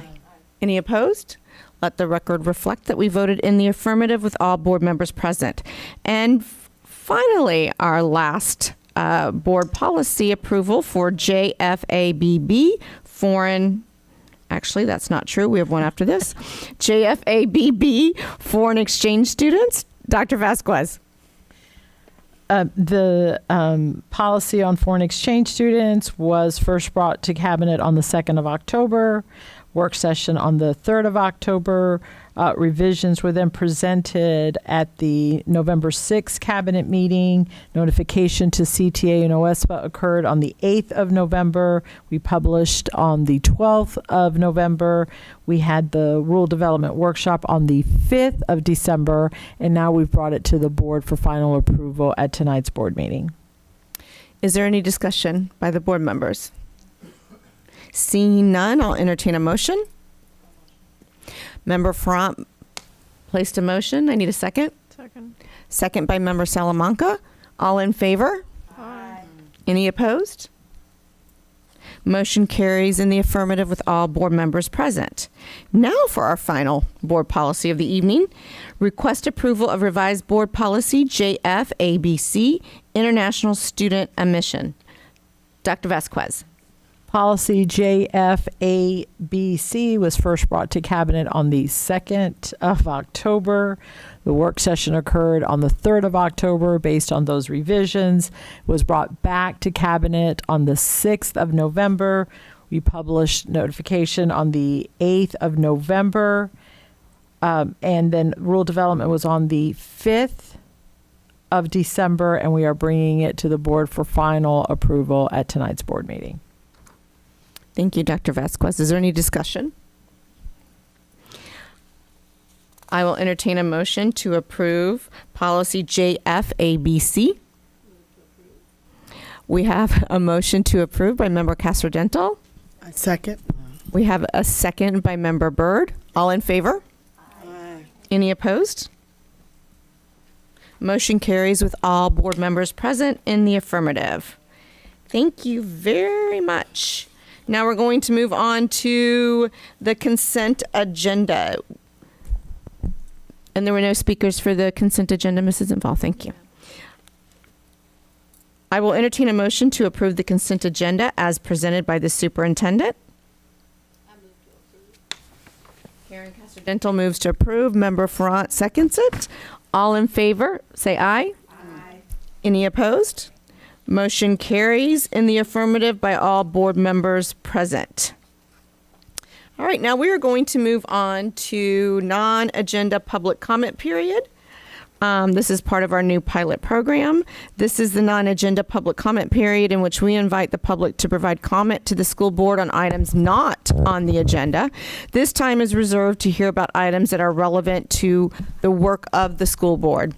For those members who have chosen to attend in person to address the school board during the non-agenda public comment period, they were directed to fill out a blue speaker request card located in the lobby outside the school board chambers and turn it in to school board services representative by 5:15 p.m.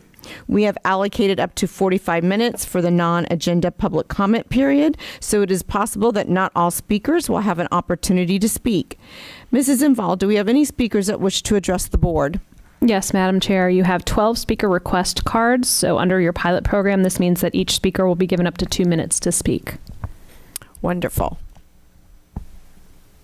You said 2 minutes? Mm-hmm. Yep. Okay. To our video service staff, we will now be starting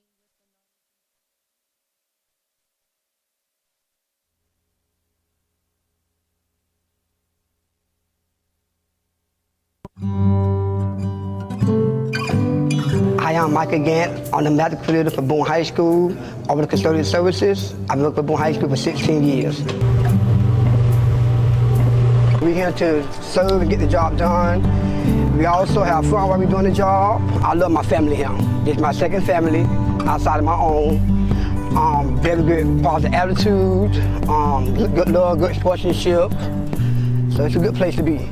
From top to bottom, the ladies come in while the guys taking the furniture, they do the dusting. When they finish, the guys go back and we start scrubbing the room, getting the room ready for the fun to be returned back inside. Treat people with respect. If you want respect, you got to give respect to all the. So after this, we're going to the gym to start scrubbing and waxing the gym. It's a good feeling to know that we take care of the kids and the teachers and the parents, our principals and our AP. So it's important to me to make sure they look good as well for the community. My dad had been in for so long, and I asked him about the position, and he told me to apply, and I did, and got a call, and I've been here ever since. I want to make sure I make him proud, like he on retirement.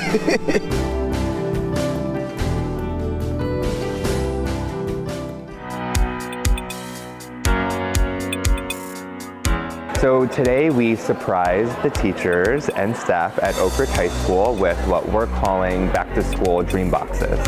3, 2, 1. We partnered with a Souls for Souls and a Gift for Teaching, and we selected 5 local Orlando high schools to benefit from these dream boxes. It's important for our teachers and staff to feel appreciated, and I think today went above and beyond that expectation or that goal. Thank you, teachers. Thank you so much. At the Coach Foundation, we have a mission called Dream It Real that is around creating opportunities and removing barriers for the next generation of young people who have the courage to dream it real. And we know that the next generation's dreams wouldn't be possible without the support that they get from their educators. It is not a secret that sometimes teachers and educators are a little undervalued. So feeling like the community is realizing that we are important. So it is fantastic to see that they're actually going out there and they're doing their best so we can feel appreciated and have reasons to keep going and keep doing what we do. We hope this brightens your day a little bit and gets you off to an amazing school year. So thank you for everything you do. These young people could never achieve their dreams if it wasn't for you.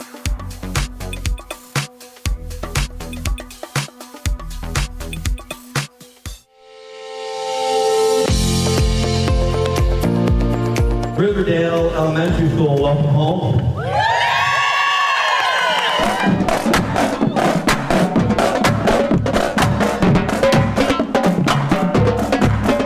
10 months ago this all happened. Can you believe it? 10 months ago. And those 10 months were everything wrapped up into one, okay? They were hard. They were amazing. Good morning, welcome. They were bountiful as far as what it produced in our students and teachers. So nice to see everybody. Hi. It helped us create new friends that we didn't have before. All these things wrapped up into one thing, and what it reminds me, everybody here, that when bad things happen, and they always happen, good people come together and we make it work, and then good things happen. 3, 2, 1.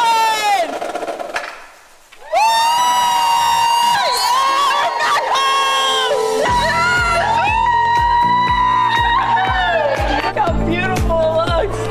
So awesome. I can't wait until these students and these parents walk through those doors and just so they enjoy what I did or what we just saw, and it's going to bring so much joy to my heart. Today was just, it was something we're looking forward to, you know, something we're anticipating, wanting for so long. Are you happy home? Words can't express. I know. And we knew this day was going to come. Okay, So that's kind of kept us hopeful. And when things were a little testy here and there, and people, and it was just rough, we said, it's coming. We're moving home. Don't worry. When you can stand back and watch the smiles on their faces as they're carrying their boxes in and unpacking their boxes. I just walked over to a couple classrooms and the teachers are so grateful and so thankful. That's why we do what we do. That's why we work for the district. I mean, to make sure that the students can be in their seats the first day of school and be happy and safe in a clean environment. It's really nothing more important than that to us in facilities. This is the biggest small district in the nation. And when I say that, and I say it a lot to people when we're talking, is that it's all made up. Yeah, there's a lot of us, but it's all made up of people who know each other and have worked together in different capacities over the years. And so when something like this happens, everybody has an educator heart. They just want to help. They just want to reach out and make sure you're okay. And that's what people did. Hi, my name is Pamela Johnson. I've been a school bus driver with Orange County Public School almost 30 years. We're gonna check the bus. We check in all the seat belts and everything. Make for sure they're correct. What is your main objective every day here? Safety. Make for sure I get the kids to and from school safe because the parents put them in my hands. I'm their mom now. Dash gauges, I check. Lighting indicators, I check. Fuel gauge, windshield wipers, heaters, steering, two-way radio. Horn works. Radio is on, tablet is on. Okay, we're gonna start driving. We're leaving the compound. My day starts at normally between 4:30 in the morning, and it ends like 6:30 in the evening. I have a break in between that normally starts about 10 to 1 o'clock. My morning run consists of all ESC kids. All my stops are door to door. Normally through the school year, I'll have like 20, 23 stops. Good morning, Michelle. Michelle, good morning. Good morning, Miss Pam. You gonna say good morning? Say good morning. Good morning. Good morning, Patricia. Say cheese. Who's that? Miss Pam. And is she your favorite? Favorites?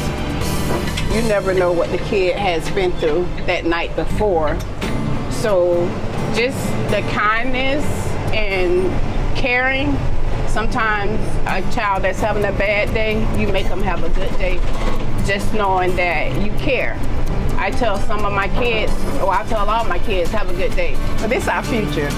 These are the ones that's gonna be running things. So you just never know. So you should never put a child down or anyone down.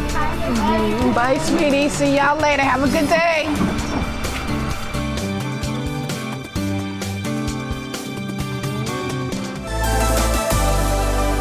March is Arts in Our Schools Month in Orange County, but in some ways, every month means Arts in Our Schools in Orange County.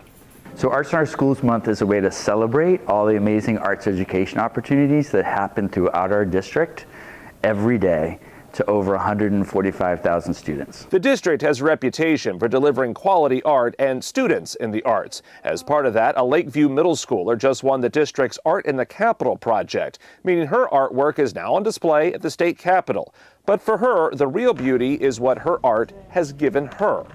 Art helps me also in real life too, like in classes, to be more patient and to keep going, not to give up on something, like the process to keep moving forward. On any given day in the district, there are multiple artistic events, from theater shows to gallery exhibits, all accessible for you to see through the district's visual and performing arts calendar. Part of the reason the district has such an emphasis on arts is that for students, artistic expression can be, well, peaceful. It comforts me, it makes me more calm. It's like a stress relieving.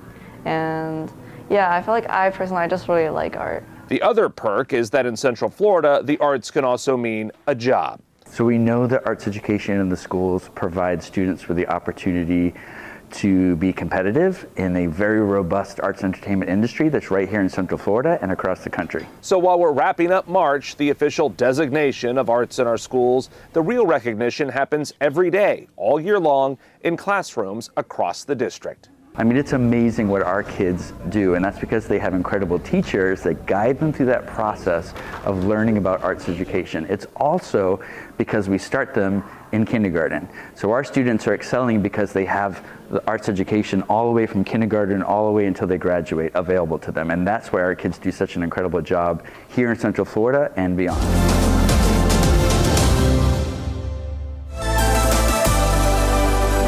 This is the STEM Spark event at the Rosen Plaza, where 130 students from Edgewater, Evans, and Dr. Phillips got to see where a STEM career can lead. We are here to inspire and excite students about STEM careers, give them an opportunity to engage and interact with local professionals in the STEM area. And students got to meet a who's who of big-name companies all putting STEM degrees to use. Disney Engineers, First Robotics, EA Sports, and others, all here to inspire the next generation. Meeting new people and getting firsthand opinions and experience from people who actually work in the field has been helpful and give me advice on what exactly it would look like, what I would be doing if I were to get into this field. But this is more than just coding or engineering. There is a bigger lesson being taught. To come here and see Disney employees who are females or who are minorities, and again, they're the ones presenting and they belong in the room. They're able to hear their journey. And for Edgewater freshman Venus Mejia, that is a different kind of spark. For me, it means there's more hope for other women and let alone minorities like me. I'm Hispanic. I've heard there's some numbers out there. There's very few of us out there. To give hope to another Hispanic or Black woman as I would be very lovely.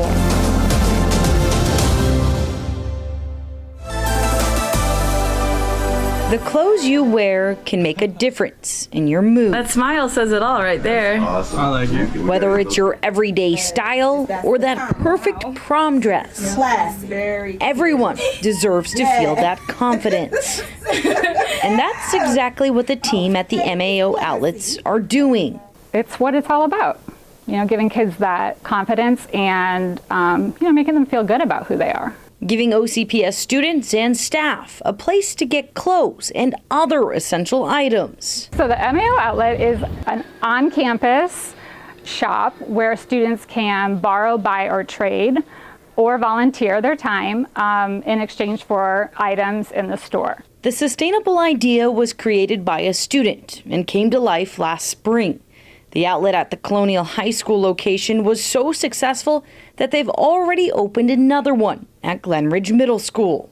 You know, this is a way for all students to support their peers, then support their school, and sustain something on their own. Students quickly see the positive impact and want to pay it forward by volunteering. I've gotten both my junior and senior prom dress here. It was amazing because it made me feel really, really pretty.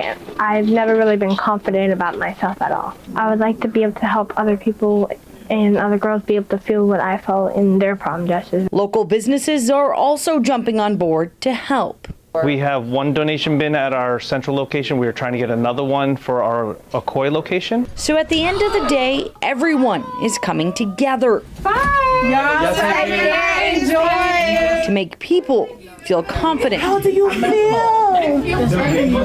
One piece of clothing at a time. It's just awesome to feel something that sometimes maybe you don't feel a lot, and just to have other people make you feel that way it has no price.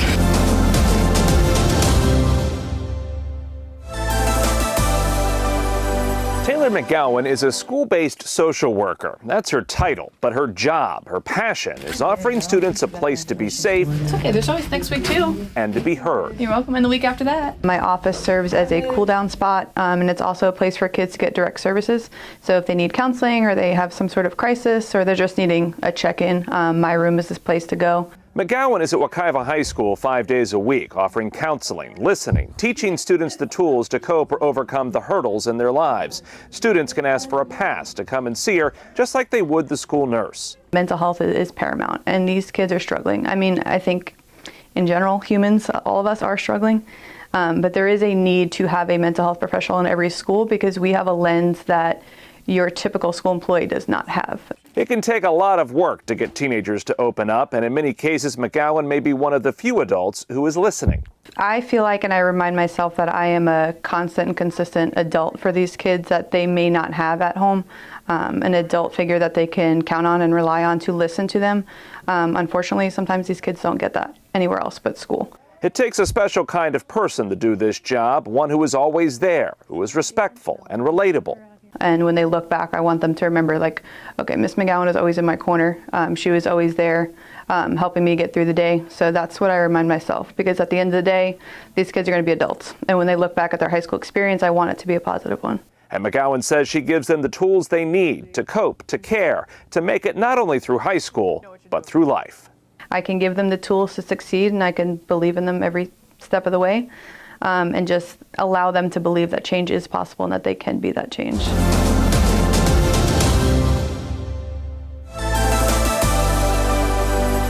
At Tildenville Elementary School in Winter Garden, the road to an education is paved in chocolate. So much chocolate! We did our Florida Turnpike for, we were making chocolate roads and stuff. How sweet is that? To help celebrate and raise awareness about STEM-related careers, Florida's Turnpike engineers taught 5th graders how to build roads using chocolate asphalt. Oh my God. So we made a chocolate road, and we found out that there are a bunch of other engineers that help around and built the roads of the Turnpike.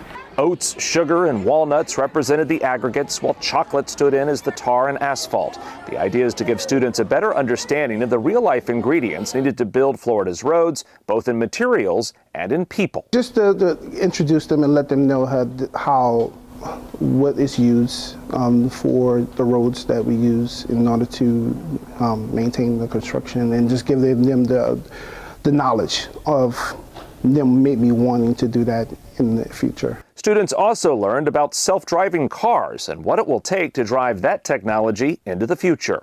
Honestly, I just love the chocolate, but the coolest thing I learned is the self-driving automated cars, especially the one that Google made like 10 years ago, because since it's been 10 years, I'm sure we could make a better one.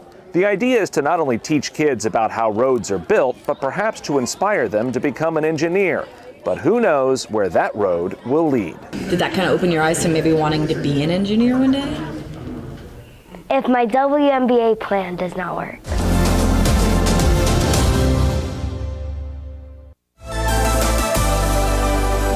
Third graders at Pinewood Elementary are learning about Black History Month, but they're doing it in a different way. It made me learn a lot of stuff. When I was reading books, I didn't know some words, but I read it over and over again until I got it. The class is working on Black History Month PowerPoints, where each student chooses a significant figure from history and researches them for what they call a living wax museum. And I will be giving you guys a presentation on Dr. Martin Luther King Jr. So the kids are having a fantastic time making presentations, learning about their special person that they're chosen, and then discussing who they chose with other people as well, so that we're all collectively learning about a whole lot of very important historical Black figures. Students are also celebrating the culture and customs and even dressing the part. Everybody is wearing a dashiki because we are proud to represent our ancestors. We're proud to wear clothes that represent royalty. It makes me remember my ancestors. It feels like freedom when I wear these. But this is about more than just learning. It's about being inspired. So I can gain the same reputation that Martin Luther King has in this world. Those are big shoes to fill, but these third graders seem ready to take the steps to get there. Offer grace when people doesn't deserve it. Be kind. Work hard. And perhaps that's the biggest lesson here. It's not just about history, it's also about the future. I need them to know that we are standing on the shoulders of giants. And what we do going forward is all attributed to the people who came before us. So if we hold their values dear to us, we can use that to push ourselves and the next generation forward.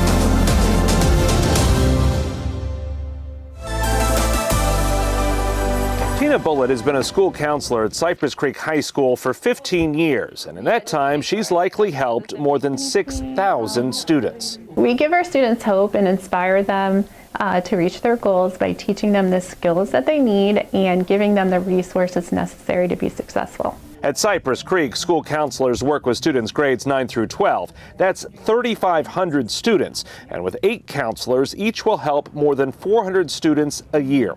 So a typical day would involve parent walk-ins, parent-teacher conferences, student meetings, classroom guidance presentations, group advisements, counseling on college admissions, working with students when they have mental health crises.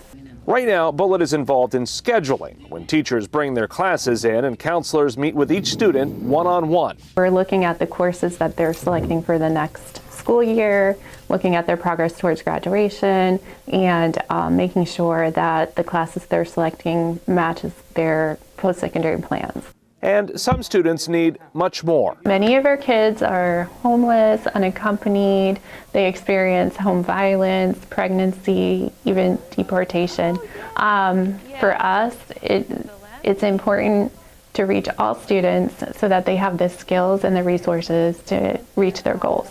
The school counselor's work, it seems, is never done. And thousands of students later, Tina Bullitt is delighted to have played a role in shaping their future. So you're doing a lot better this year. It's a great job. When you love your job, it doesn't seem difficult, and then at the end of the day, you know you've made a big difference.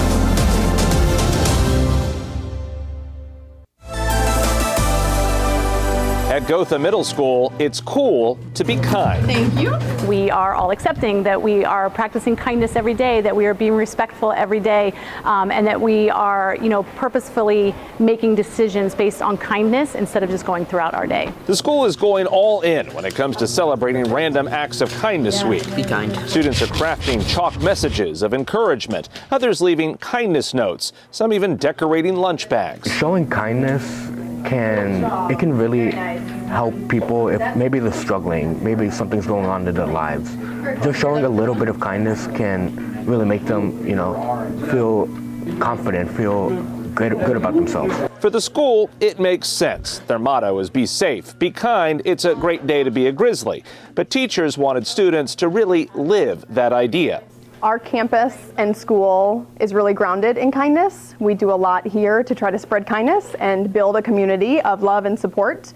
So this fits in so well with the Gotha culture. For the school, this is becoming much more than a day or a week to celebrate. It's turning into something bigger because kindness spreads. Try to make a difference. Try, because it really helps you feel better that you're helping someone else, and it greatly impacts them too.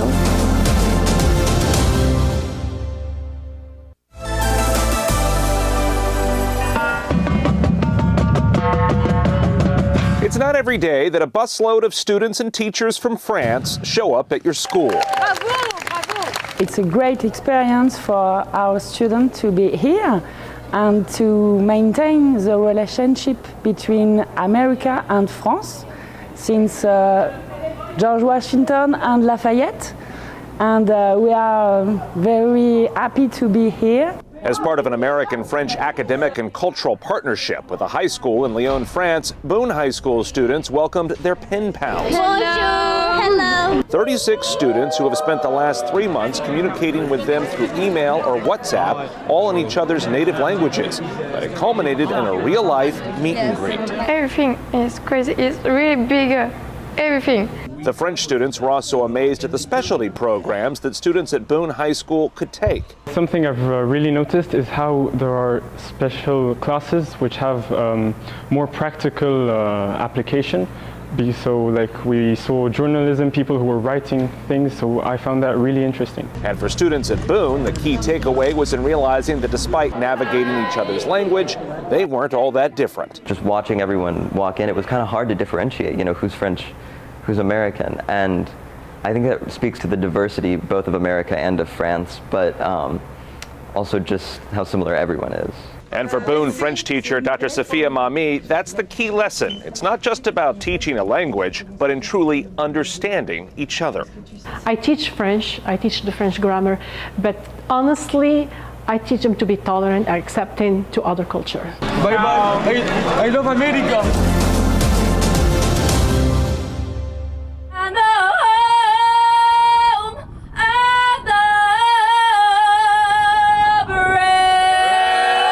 The second annual School Spirit Run, powered by Delta Dental, is officially in the books. Set.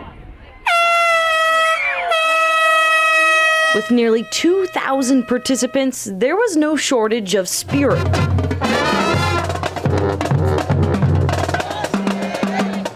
As students, teachers, staff, family members, friends, and even mascots made their way around SeaWorld Orlando to support their schools.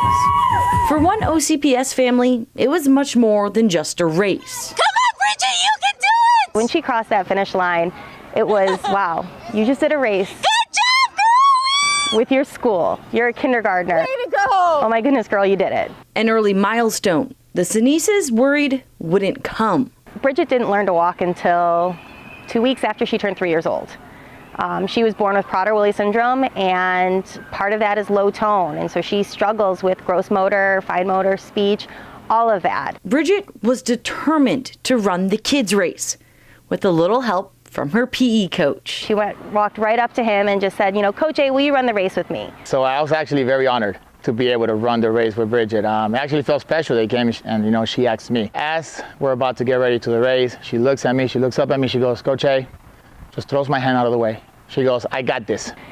Big smile as she crossed the finish line and knowing that she did it. The Foundation for OCPS decided to make that smile shine a little brighter. Ready? On behalf of the foundation, I wanted to give you this very special glow-in-the-dark medal, right? Can I put it on you?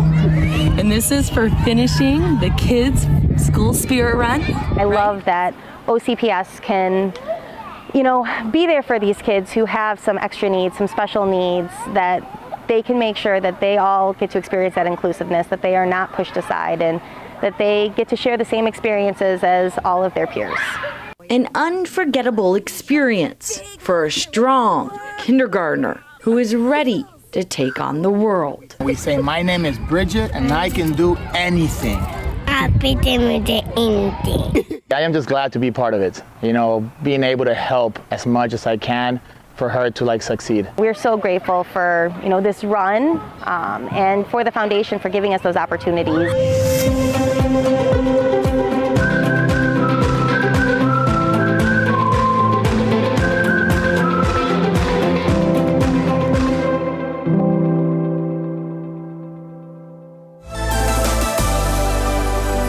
In Orange County, if you want to focus on a career in cooking or perhaps medicine or business, well then there's a program for you. Magnet programs are designed to promote or investigate talents and interests of our students here in the district. There are 46 magnet programs that exist inside Orange County schools and 3 standalone magnet schools, totaling more than 7,000 students. The idea is to entice them by focusing on what they're most interested in doing. The goal for any magnet school or program is to provide something special for students in our district.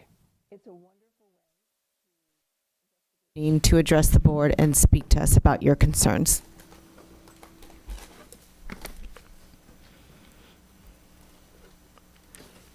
We're now going to move on to non-consent item 18.01, request approval of the replication of application for Olympus Academy Charter School Orlando. Dr. Vasquez.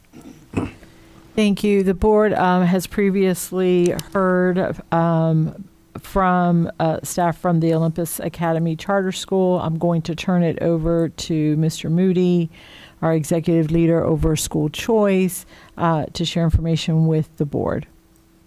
Thank you. Good evening, Madam Vice Chair, board member, superintendent. I bring to you for consideration this evening 18.01, request to approve a charter school application for Olympus Academy Charter School Orlando. Olympus Academy Charter School Orlando is requesting sponsorship for up to 502 students in grades K through 8. The application was submitted on September 22nd, 2023. The OCPS charter application evaluation process consisted of a thorough review of the application, a capacity interview with the board of directors for the proposed charter school held on October 19th, and a presentation by the same board of directors to the OCPS school board members in a work session held on November 14th, 2023. The review of the charter school application consists of administrators and district staff with experience reviewing charter school applications, as well as expertise in specific areas such as bilingual and exceptional education, budget, curriculum, guidance, assessment, and accountability. Reviews were conducted utilizing the Florida Department of Education Model Charter School Application Evaluation Instrument. Based on the complete review process, there is sufficient reason to believe that Olympus Academy Charter School Orlando successfully met the requirements of the charter application process outlined in Florida Statute 1002.33. The statute's purpose and required application components necessary to properly administer and operate a charter school have been adequately addressed. We therefore recommend to you to consider this evening approval of the charter school application. This evening we have Mr. Gus Prats from Olympus Academy and my charter school staff here to answer any further questions you might have. Madam Chair. Thank you. Thank you. Mrs. Inval, do we have anybody who wishes to speak before the board? No, we do not. Thank you. Member Castor-Dental, you are recognized. Thank you, Madam Chair. I just want to state that I support moving forward with this charter school. Your department did a great job looking into the all the different facets of the application, even toward the school that they're replicating. And when you brought the different administrative team and teachers forward to share with us, everyone on this board gave them so many direct questions, and they answered every single one of them the way I would want them to answer, the way a parent would want them to answer. And I was so pleased to see that it was an educator-run school. It did not raise any flags as some kind of large corporate charter coming in, trying to cut costs and compete necessarily with its public school. I think that if anything, we could see some of the things that they're doing, and maybe that can help give us some ideas of things to take off of our teachers' plates. So I fully support this charter school. That says a lot coming from me. Thank you. Thank you, Member Dr. Castor-Dental. Member Front. I was going to say the same thing. It was absolutely exceptional presentation that you came and brought to us, and so just thank you to the future principal. I'm excited. I want to come and see it when you guys get it open and running. And I agree with Member Castor-Dental. I think we're going to be able to see a lot of things that you're doing and get some takeaways from that to see how we can implement those in our schools, really to help our teachers get that workload off and get them back to just getting back to the basics of education. So thank you so much. And thank you to our school choice team. You guys are phenomenal. Thank you. Thank you, Member Front. I'd also like to say thank you to the school choice team. They do an excellent job. I don't think I've talked to anybody in the school choice area, specifically like charter schools, that just don't sing our praises and what a good job that we do. So thank you for that. Like, I appreciate all the hard work, and I know that our charter schools are better off for it for the work that you put into them. And I know that when you come to us and you recommend a school opening, it's because that school deserves to be open. And thank you to the principal, or the future principal that's here tonight, because he did answer all our questions, and they were fabulous, and he had some brilliant ideas. And I'm excited to see what they do and the students that they teach. So is there anyone else who wishes to speak? Member Felder. Yes, I too was very, very pleased with the presentation from the charter school. And 'cause I had some questions, and of course I had to have some clarification that it went on to 8th grade.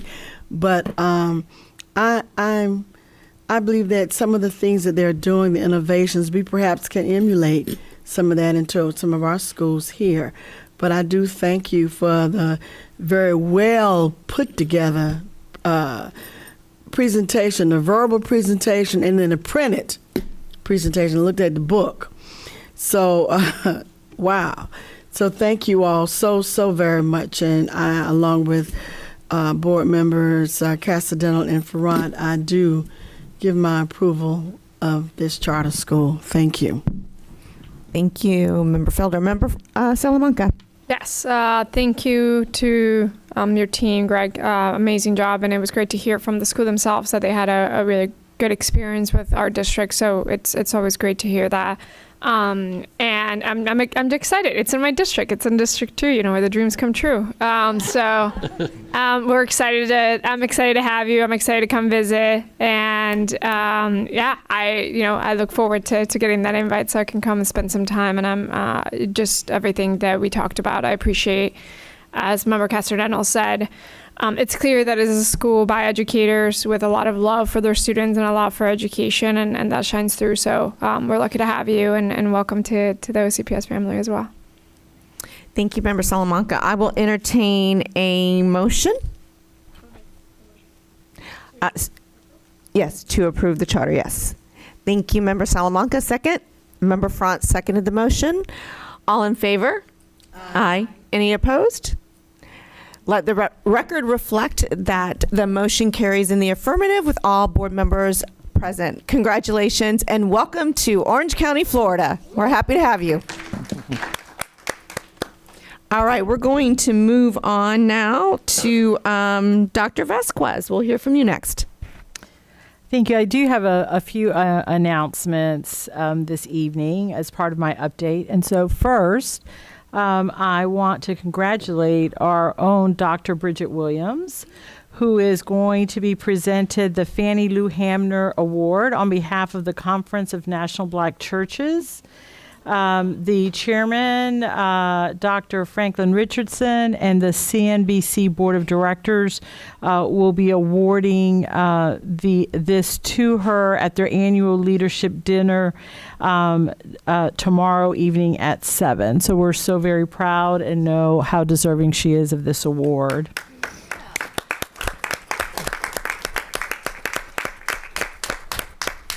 Next, I'd like to give an update on our school safety screening pilot. The district has purchased school safety screening devices. They are a walk-through weapon detection system that's called Open Gate, and they will be used at select high schools. The pilot will be implemented in phases so that our high school staff and our students have the support needed to adjust to this new school safety process. As many of you may know, we have always looked at how we can make our schools a safer place. The board has had several conversations regarding screening devices. This pilot will allow us to collect data, observe the process, and then make decisions about any future implementation. The 7 high schools that were selected were randomly selected, and they are Boone High School, Timber Creek High School, Wekiva High School, Lake Nona High School, Evans High School, Horizon High School, and Jones High School. We will be providing training to the administrators. Our district staff has visited other districts that have implemented this process. We have also communicated to our families that will be impacted, and we will continue to communicate as we proceed with this pilot. And as I mentioned, it will be implemented in phases. Next, I want to just highlight one of the items that were approved this evening on our consent agenda. The board has always spoken about sustainability, clean energy, and how we can do more to promote that. And so this evening, you approved the Duke Clean Energy Program. And this program, we will be able to participate in large-scale solar energy installations with our utility provider in exchange for future energy credits on our utility bills. So we're very excited about that. Parents should have received and employees a survey last week. We are on our cell phone policy. We will also be issuing surveys to our students. We will collect and gather that data, and then in January come back to the board sharing that information, and then we will have discussions about any changes to our cell phone policy. We released the November board updates today. They were a little late. There's really some very important information in there that I need the board to make sure that you review. And if you have any questions, please make sure to reach out to me. Next week, we will have a very important work session dealing with the sunsetting of ESSER funding. This has been an incredible resource to not only Orange County Public Schools, but to other school districts across the country. Many of the supports and resources that have been helpful in helping us transition back from the pandemic were funded through these dollars. At this work session, the board will hear about what we are sunsetting based on data or replication of resources. But more importantly, we will begin to have a discussion about those items. They're totaling about $27 million, $28 million of supports that we believe are critical, but we do not have the dollars to sustain. And so it will be the initial conversations the board will have. They may choose to sunset all of those programs and supports. They may choose to ask us to go back and see if we can find funding. I do want to make clear that unless there are additional dollars from the state, any funding of those supports will come at the expense of cuts to other resources and supports. It's going to be a difficult conversation, but I feel imperative that our public is aware, that we're transparent, because this will touch every school that we have in our district. And finally, I am just thrilled that school grades were released yesterday, and I am just incredibly thankful to the work of our teachers, our principals, our support staff, both at the school level and at the district level. We are celebrating not a single school rated a letter grade of F. Yes, and we only have one school, traditional school, with a letter grade of D. We are appealing. They're very close. But to go through what we've gone through, the struggles both with shortages of staff, both teachers, administrators, support staff, still trying to catch up with the lost learning that our students have experienced, and a new assessment, to be able to say with great pride that we did an amazing job. I am so proud and thankful. And next year we are going to do even better. So I just wanted to end on that note. Thank you so much to our incredible employees that work each and every day to provide that quality education for our students in each and every classroom.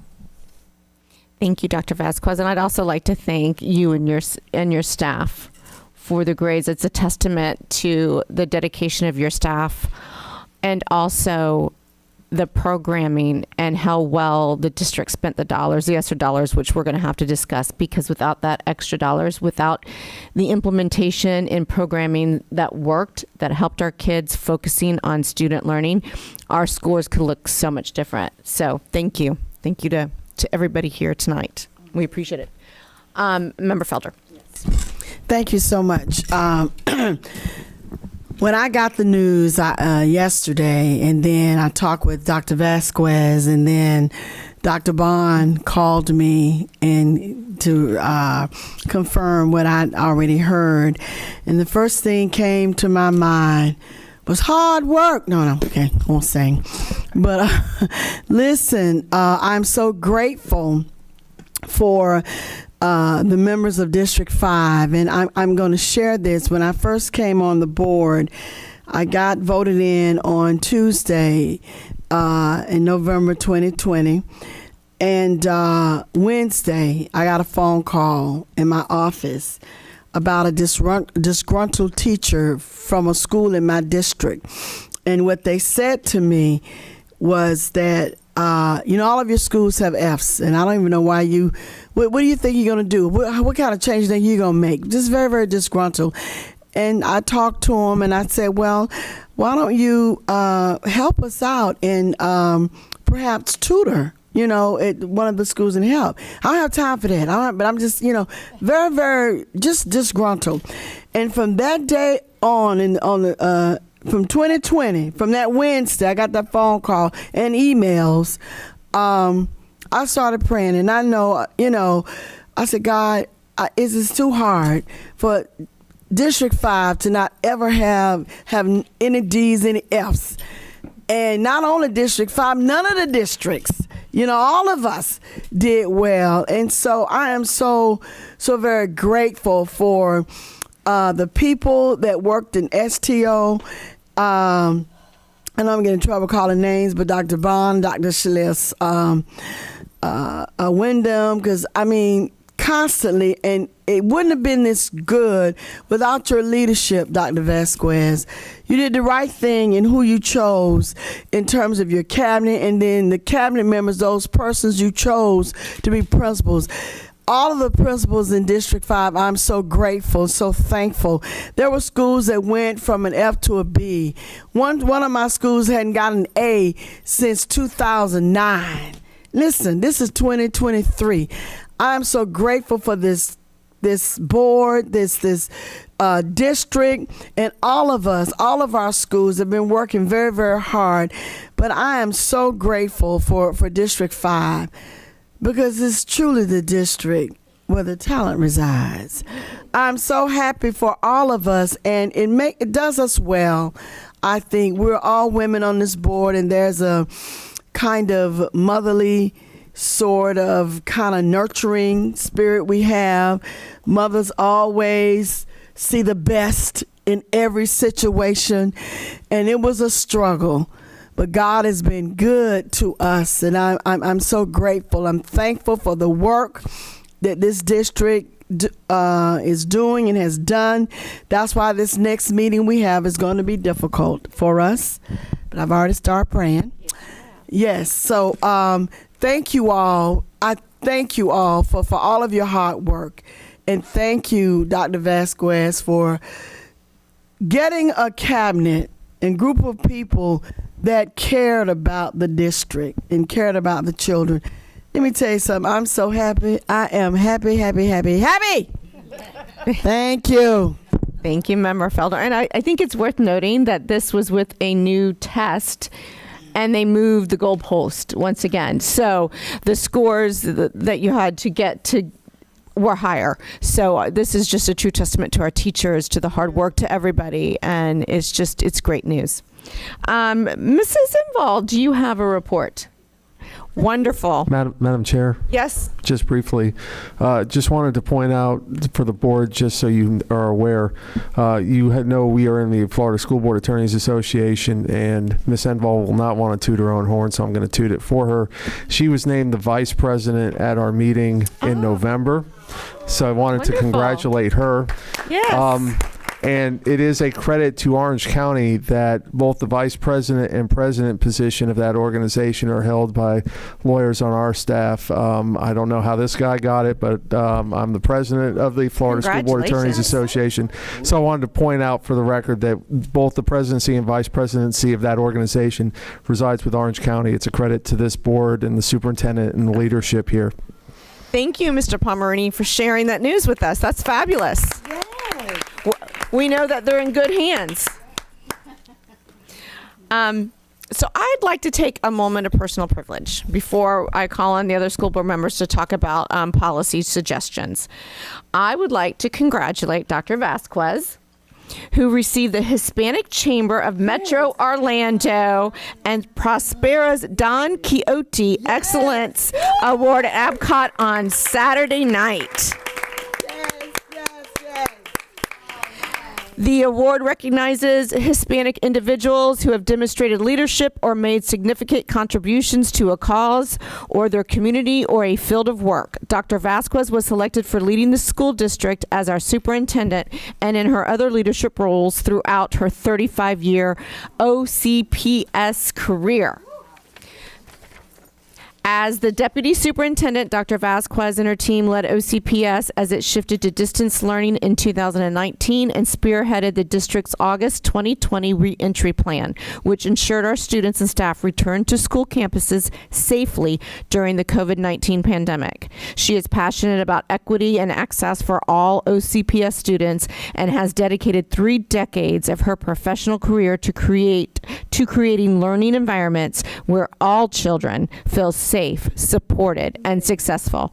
Dr. Vasquez, thank you for all that you do for OCPS, and congratulations again on your well-deserved award.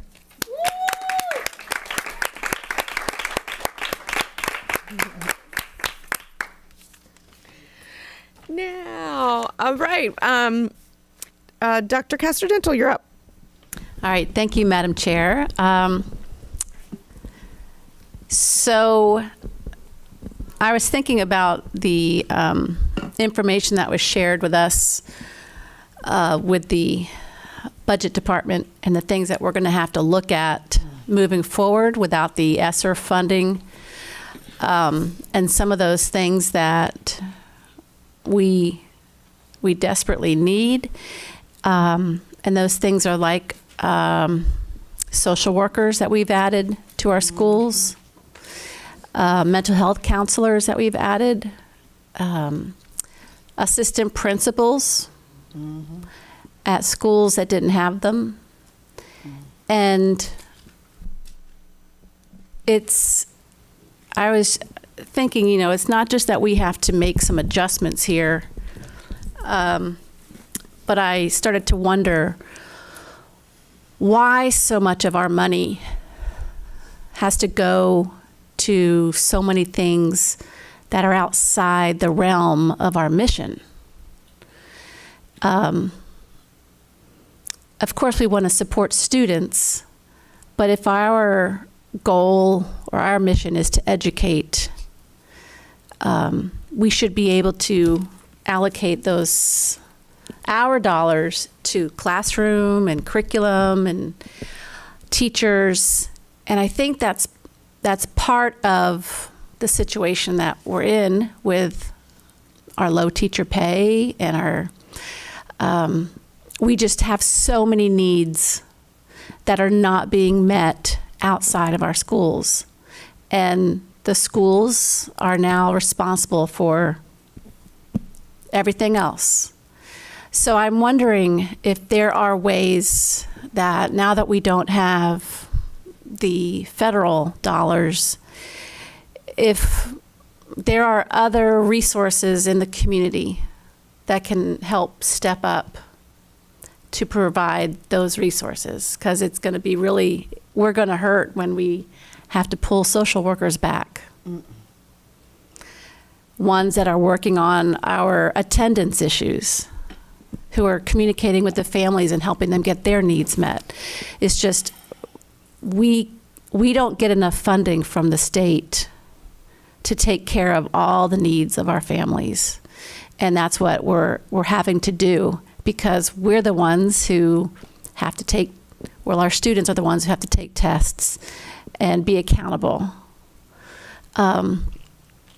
So I'd like to, when we have that conversation about what and where we allocate fewer dollars, if we could look at other partners outside of our school district to help meet those needs. And going to some of our big corporate partners and asking them to give big. We can't do it all. And even if we were to maintain the same level of funding that we have been getting, we still can't do it all. We're still bleeding teachers. And I think we can't just rely on the state. They've already put out a budget with only, I think, 2% increase, 2%. Which, well, we're falling behind again. So if anyone has other ideas, I know we are fortunate to live in a big county with a lot of generous corporations, partners. I think we ask them to really dig in their pockets and help us. It's a crisis level, and the state, again, is not helping us. And then I have one more comment, and that's about the school visits. I'm glad to hear that. Did you already go on one as well? Today. So I joined Clinton on some school visits last week, and it really helps, because when you're sitting on the dais up here making broad policy that applies to 200 and how many? 10 schools? How many do we have? 210, and then plus some more. It's hard to think down to the classroom level, the teacher level, about our policies and how they affect them. And I know that we on the board say we support our teachers. Let's work on reducing the workload. But my visits, again, kind of reinforced that there's more than just the workload that's an issue. At some of the schools, there's still some culture issues, relationship issues, and one that I always recognize, but others don't, and that's our test-based accountability issue, which kind of drives so much of the other things that we see. For instance, I've heard from teachers who are so concerned about having to all be on the same lesson at the same time. And I understand the scope and sequence and how we want kids moving along. We don't want them to wait too long and take too long to learn a concept. And that's all driven by our progress monitoring and these other testing dates. And we're always so bound by these tests still. And I know we're celebrating that we didn't have any Fs, but I don't celebrate the school grades. They change the goalposts every year. They make cut scores according to what they want. There is no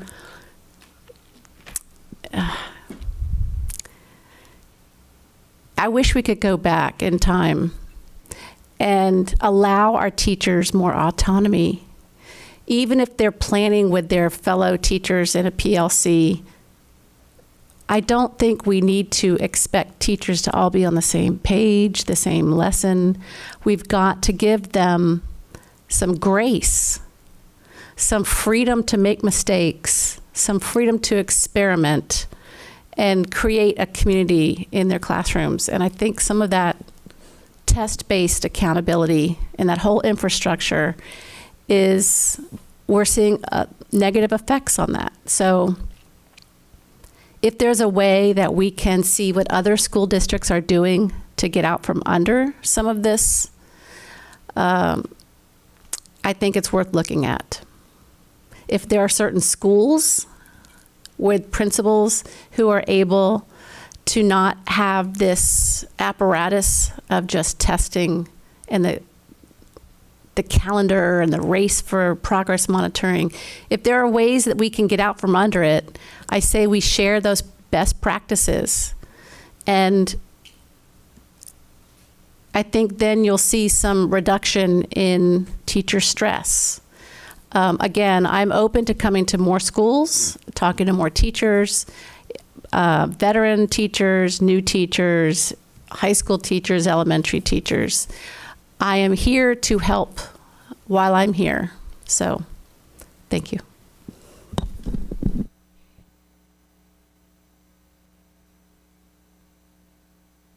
Thank you. I actually toured today with Clinton, and we went to 2 schools, and it was good visit. We had great visits. I learned a lot. I feel like I love it for two reasons. Number one, it shows unity, that we're collaborating, we're listening, we're trying to work, we're working with the union, and we're trying to listen to teachers. And I felt personally that when I was in a room and I was talking with the teachers, I felt that the teachers were able to be more honest with me than maybe if it was just me, because Clinton was there and they knew that Clinton has their back. So I think that they felt more free to kind of just really be brutally honest with me. And I appreciate that, because I say this all the time when I meet teachers or I go into schools, and I love visiting my schools. I can't fix what I don't know. I can't understand what I don't know. So if I don't know it's happening in a school, I can't fix it. And that's, I had someone come and say, I need band uniforms and our band, blah, blah. And I'm like, well, if you don't tell me, I don't know. Let me see what I can do. I'll help. I'm always happy to help, but you have to let me know. So anyways, we had 2 great visits, and I'll happily go on more because I really enjoy being in my schools. I did want to bring up, I know that, and I've talked to Dr. Vasquez about this in relation to the books that have been removed from classroom libraries that are going to be reviewed to possibly be removed from our media centers, depending on the content. There's the list that have been right now currently removed from classroom libraries is like 672 books. It's a lot of books. And we're going through the process. I want to point out that our district staff is working tremendously hard. This has been a huge burden on them and our media specialist, and they're doing a phenomenal job. They're doing the best that they can to try to adhere to a law that is out there, and I appreciate them so much. What the conversation I had with Dr. Vasquez, and I did talk to Ms. Kibbe as well, is that we just have to be transparent. If a book's not challenged, but we're removing it from a classroom library and possibly putting it through the process of reviewing it again to see if we're going to remove it from a media center, we have to put it on our website. It has to be listed. We have to be transparent. We have to let our parents and our community know what's happening in our schools. And I think that if you asked a parent in Orange County right now and said, we removed 672 different books from our classroom libraries, I think they'd be shocked. I know I was shocked when I saw that list, and we're working. The point of this, we are working to get it on the website so that we can be transparent, because that's important. We can't fix what we don't know, but that's not really I'm trying to say. We need to be transparent, because as a community, as parents, I'm not so certain that those who don't know would be very happy with what's going on. and you don't know that it's happening. So it's just very important that our community is aware of what's happening, and if they're displeased with what is happening, that they have those conversations with their legislators and the lawmakers who are making these decisions on behalf of public schools. So I just wanted to point that out there. And before I forget, in case I don't have the opportunity to speak again, I just wanted to say Merry Christmas, Happy Holidays, Happy Hanukkah for all of you. We have enjoyed this school year. All of us that sit up here on the dais, we're thankful for all of you, and we hope that you have a wonderful, peaceful, restful, prosperous holiday season and New Year. And with that, I'm going to call on Member Gould. Thank you. We have a happy spirit of the season, I'll say. We have a tremendous staff. We have a superintendent who has come in and been very thoughtful about reorganizing, and I think while it has been bumpy, because all reorganizations are, I don't know one that isn't, and if it's not bumpy, you're not doing it right. But we're seeing results of that. However, we're building the same widget in the same box. We are not aligned to making our kids successful in the market. We are aligned to having them pass-fail a test and pushing to scholastic success. And I'm not downplaying scholastic success at all, but it's not the end goal. The end goal is a fulfilling and prosperous life that people can thrive within, which means they have to figure out who they are and then prove how they do it.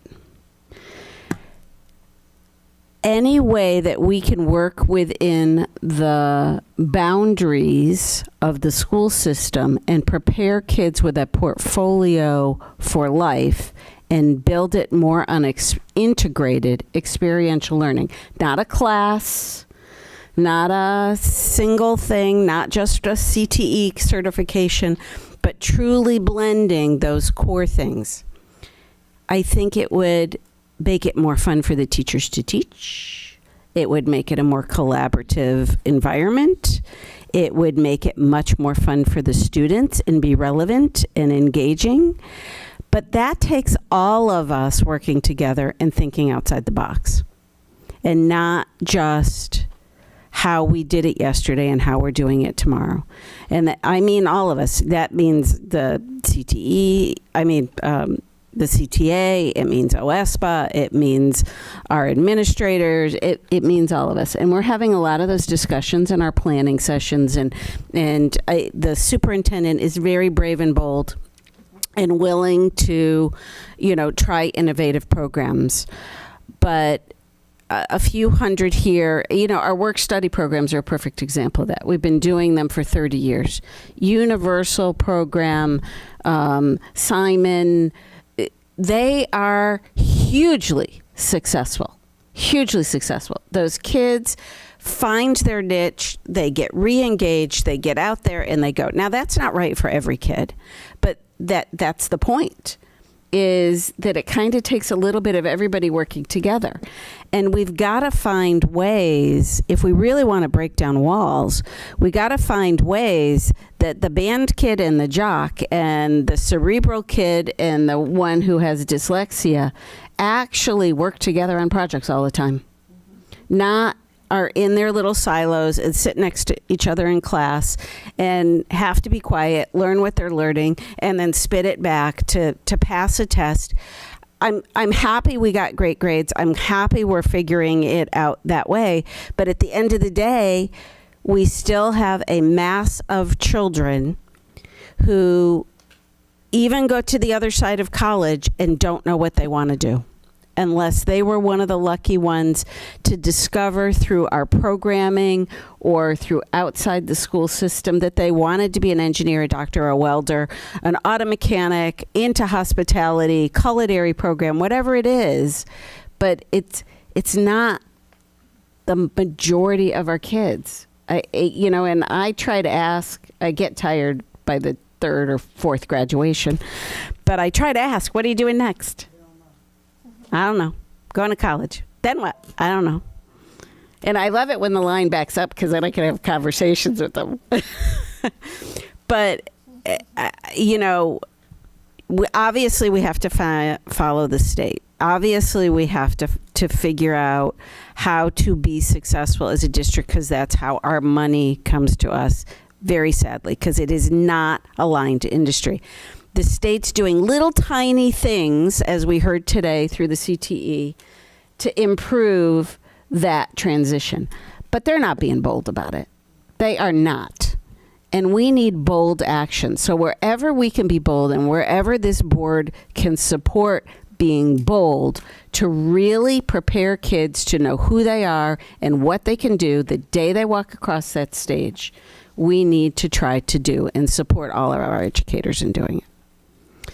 So, again, I'll reiterate what Angie said. I hope you all have a joyful and relaxing and moments of peace, because I think that's the thing that we all need the most right now. I highly recommend don't listening to the news from November, from Thanksgiving until after January 3rd. It gives my brain such a rest and it gives my spirit such a lift. I share that with all of you. If things happen you need to know about, they make their way to you. But have a wonderful holiday season. Thank you, Member Gould. Member Front. Thank you.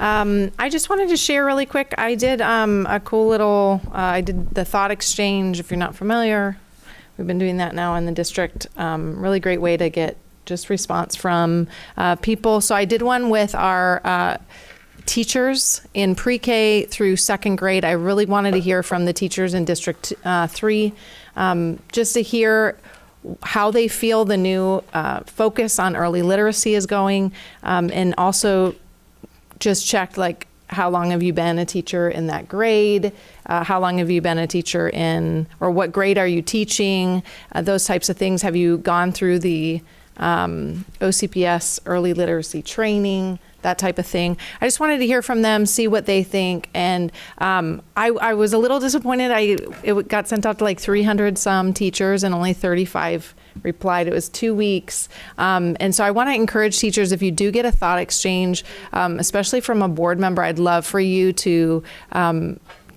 jump in. It takes literally like a matter of 3 minutes to fill it out, and just share your thoughts. I'm going to just share the top 2, and I think they're really great. Yes, it says, we are getting back to basics and teaching kids how to read. Foundational skills are so crucial. That's so exciting to me. So I feel like teachers really are, from the teachers on this, as well as teachers when I'm out in the schools.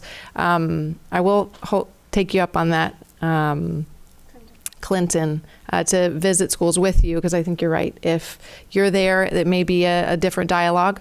But I absolutely love going to schools. I'm there at least once a week in one of my schools and visiting, talking with teachers, and many of the early, like the pre-K through second grade, are saying how awesome the new focus is. Another thing that they were saying is there's a huge struggle right now with students who are coming in who do not speak the language, and so they do not speak English. And so for them, they're struggling to now teach these kids English as well as how to read in English. And so I think just kind of seeing what we can do to help support those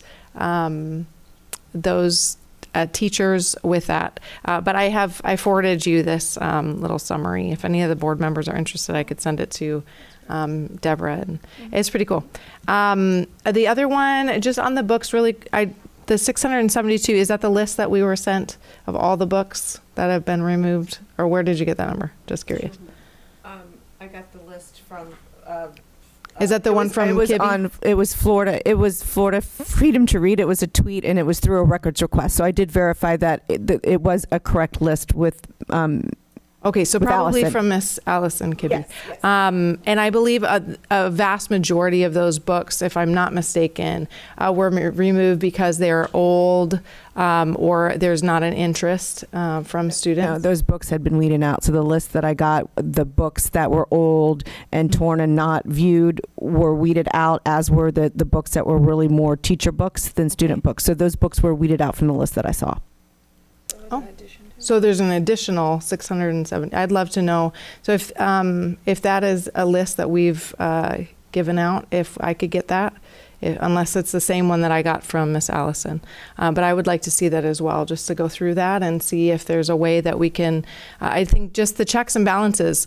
So we could definitely swing one side really far, one side where we are allowing any book and every book.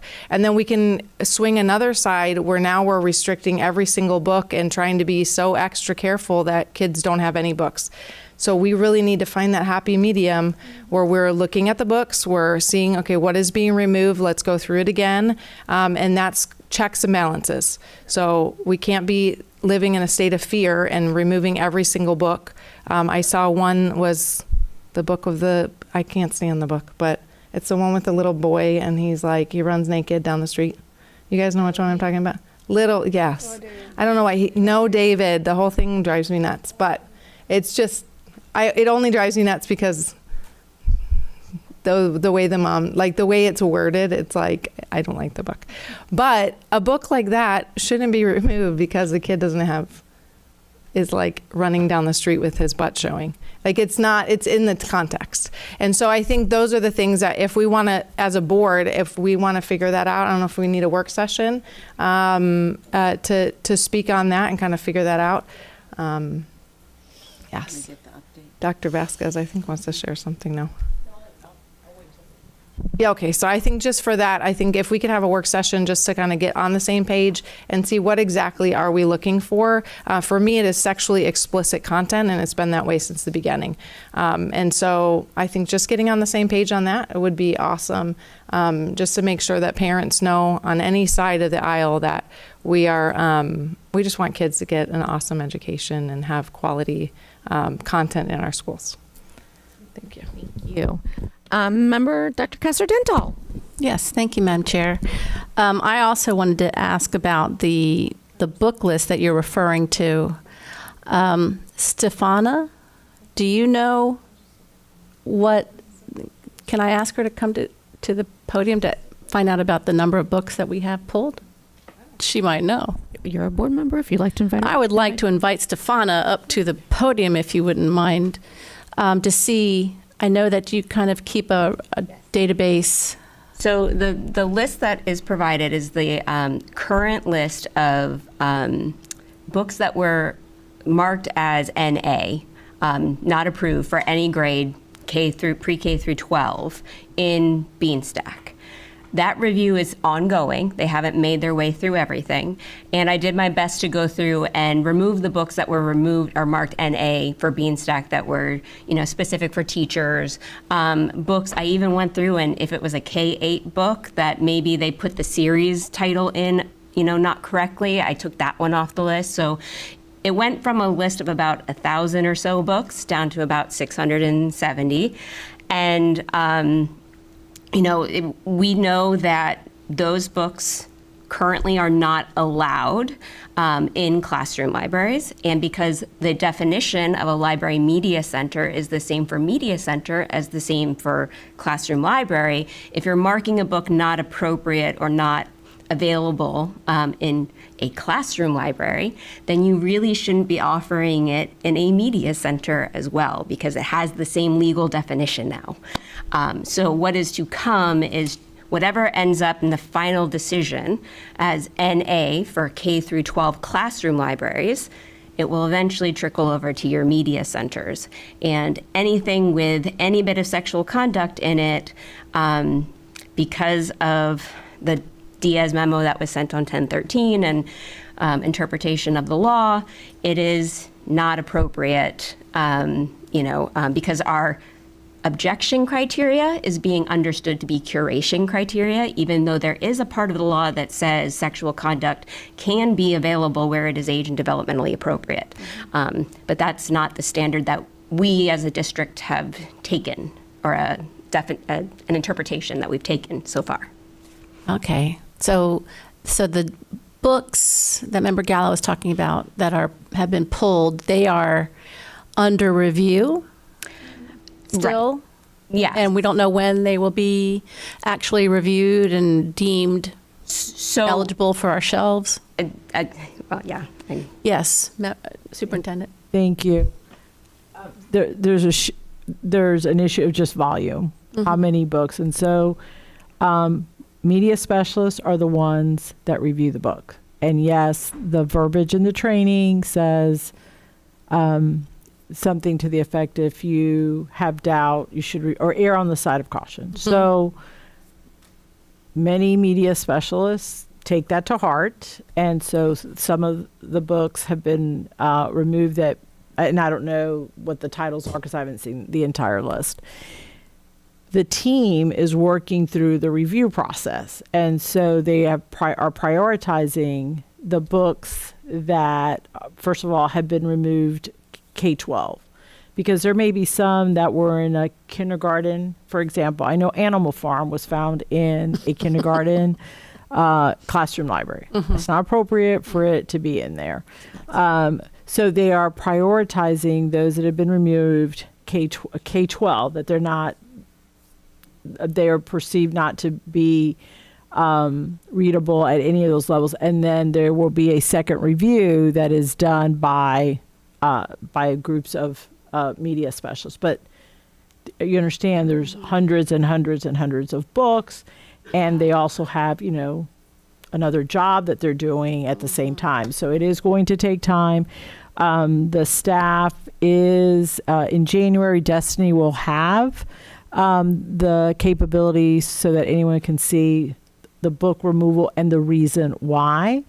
Ms. Farrell was accurate in stating that there were some books that were removed because they were like teacher handbooks or teacher resource books that were in, and those were removed. Some were errors, like they put the wrong title in, and even though they were told don't reject it just because the title is wrong, some media specialists rejected it. So the team is working on going through that. We did talk that we will probably try and come back sometime in January, February to give feedback. We've talked to our media specialists and have gotten feedback from them on the process so that the board can then have a discussion.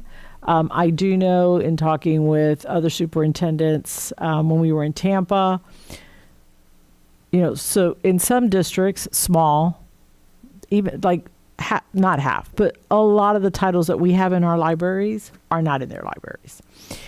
They are also all touting that their media specialists are erring on the side of caution. And so trying to ask for, clarification and what are the things to do. But they also know that if there is a challenge, it's the media specialist certificate that is in jeopardy. And honestly, that's what media specialists are telling us.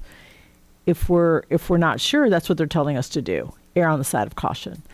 So we will come back sometime maybe late January, February, give you an update. But those books are in queue to have a second review. But that's not going to happen within the next couple of weeks. It's going to take time.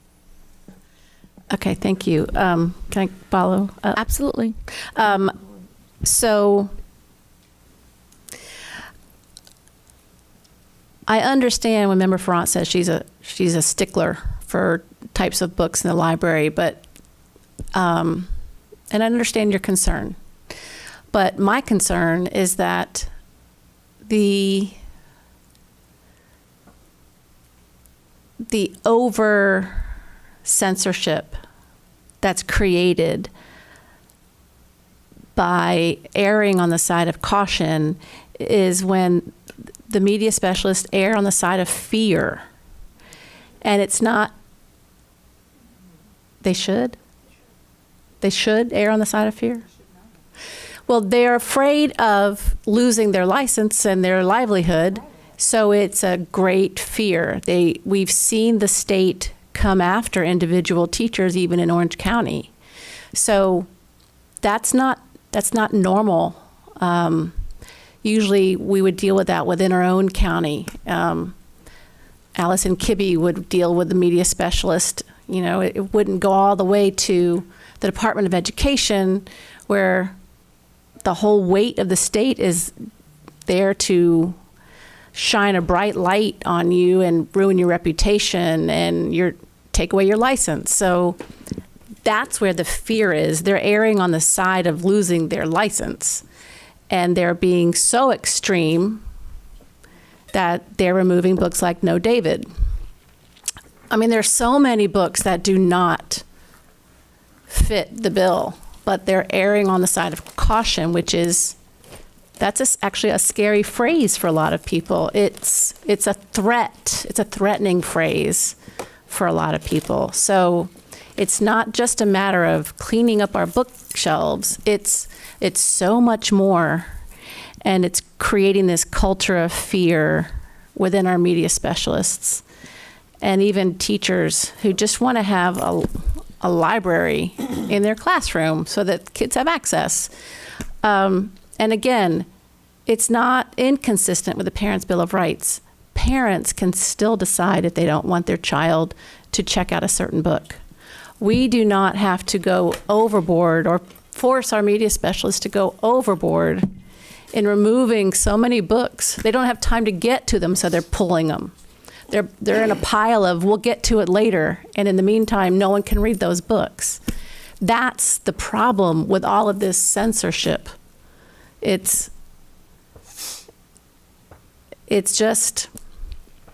not worth it. It's not worth it. So you may have found a book or two that are offensive, but in the meantime, look at all the chaos that has been created. It's not worth it. Anyway, thank you. Thank you, Member Castro-Dental. Member Salamanca. I mean, just briefly on this topic, there is fear on this for obvious reasons, as Member Castro-Dental did, and I think we just have to continue prioritizing, making sure that we have transparency for our parents in our community, guidelines for our media specialists, and that we ask for clarification where clarification is needed in the coming year. I'm hoping that out of those 600 books, we could really decrease that number, because it is unfortunate, and there is a correction happening, and I understand why our media specialists do it, but it is unfortunate that it falls on the district, but it is what we have to do. It's for the district to then sort that out. It is a lot of chaos.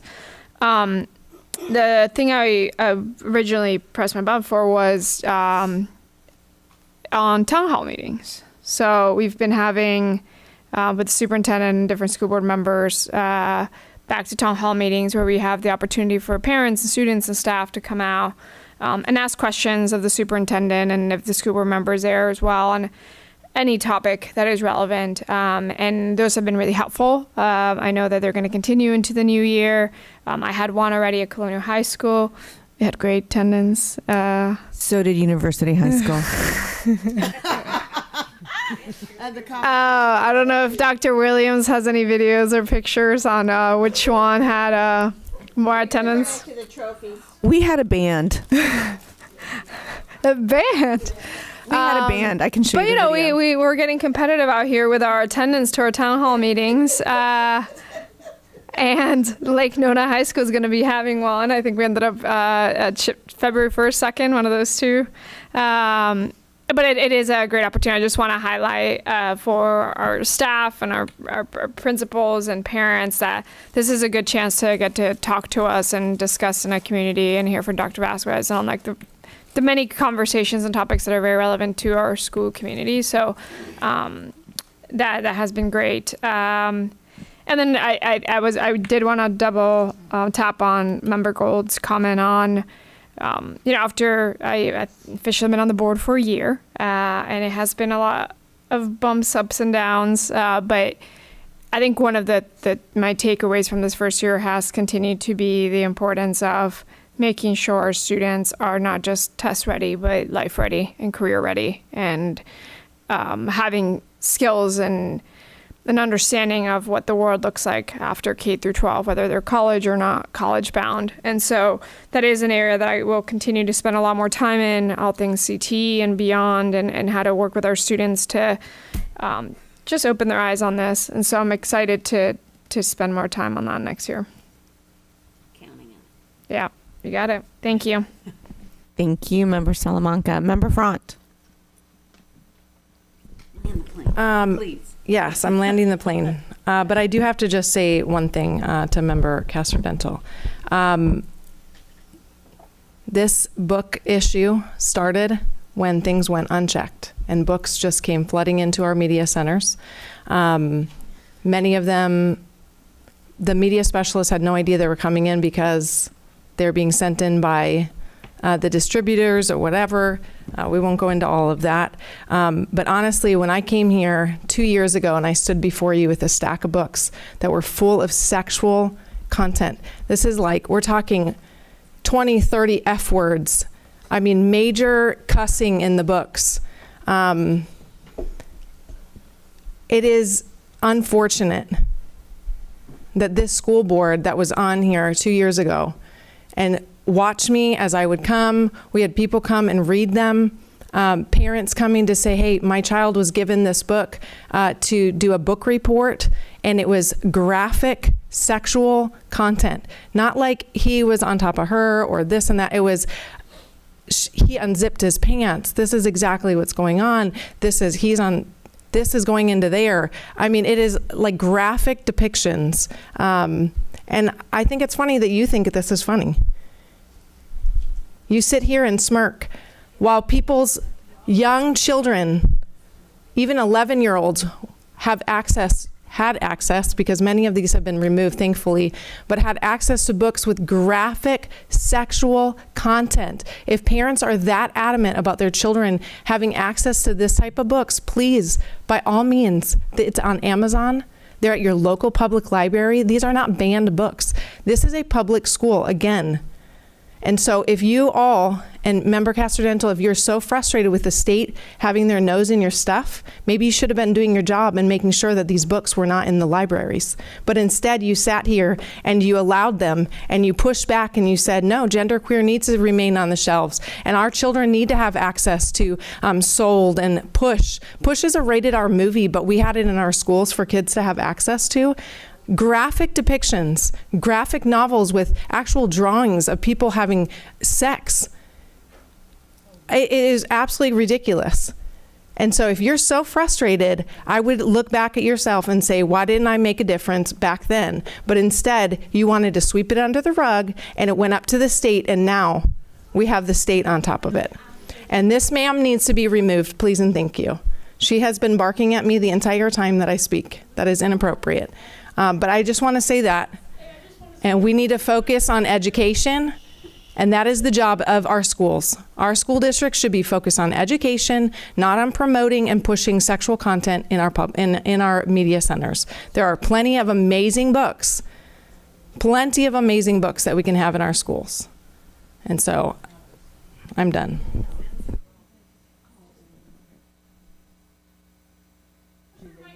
All right, please. We're landing this plane. We have no further business before us. This meeting's adjourned.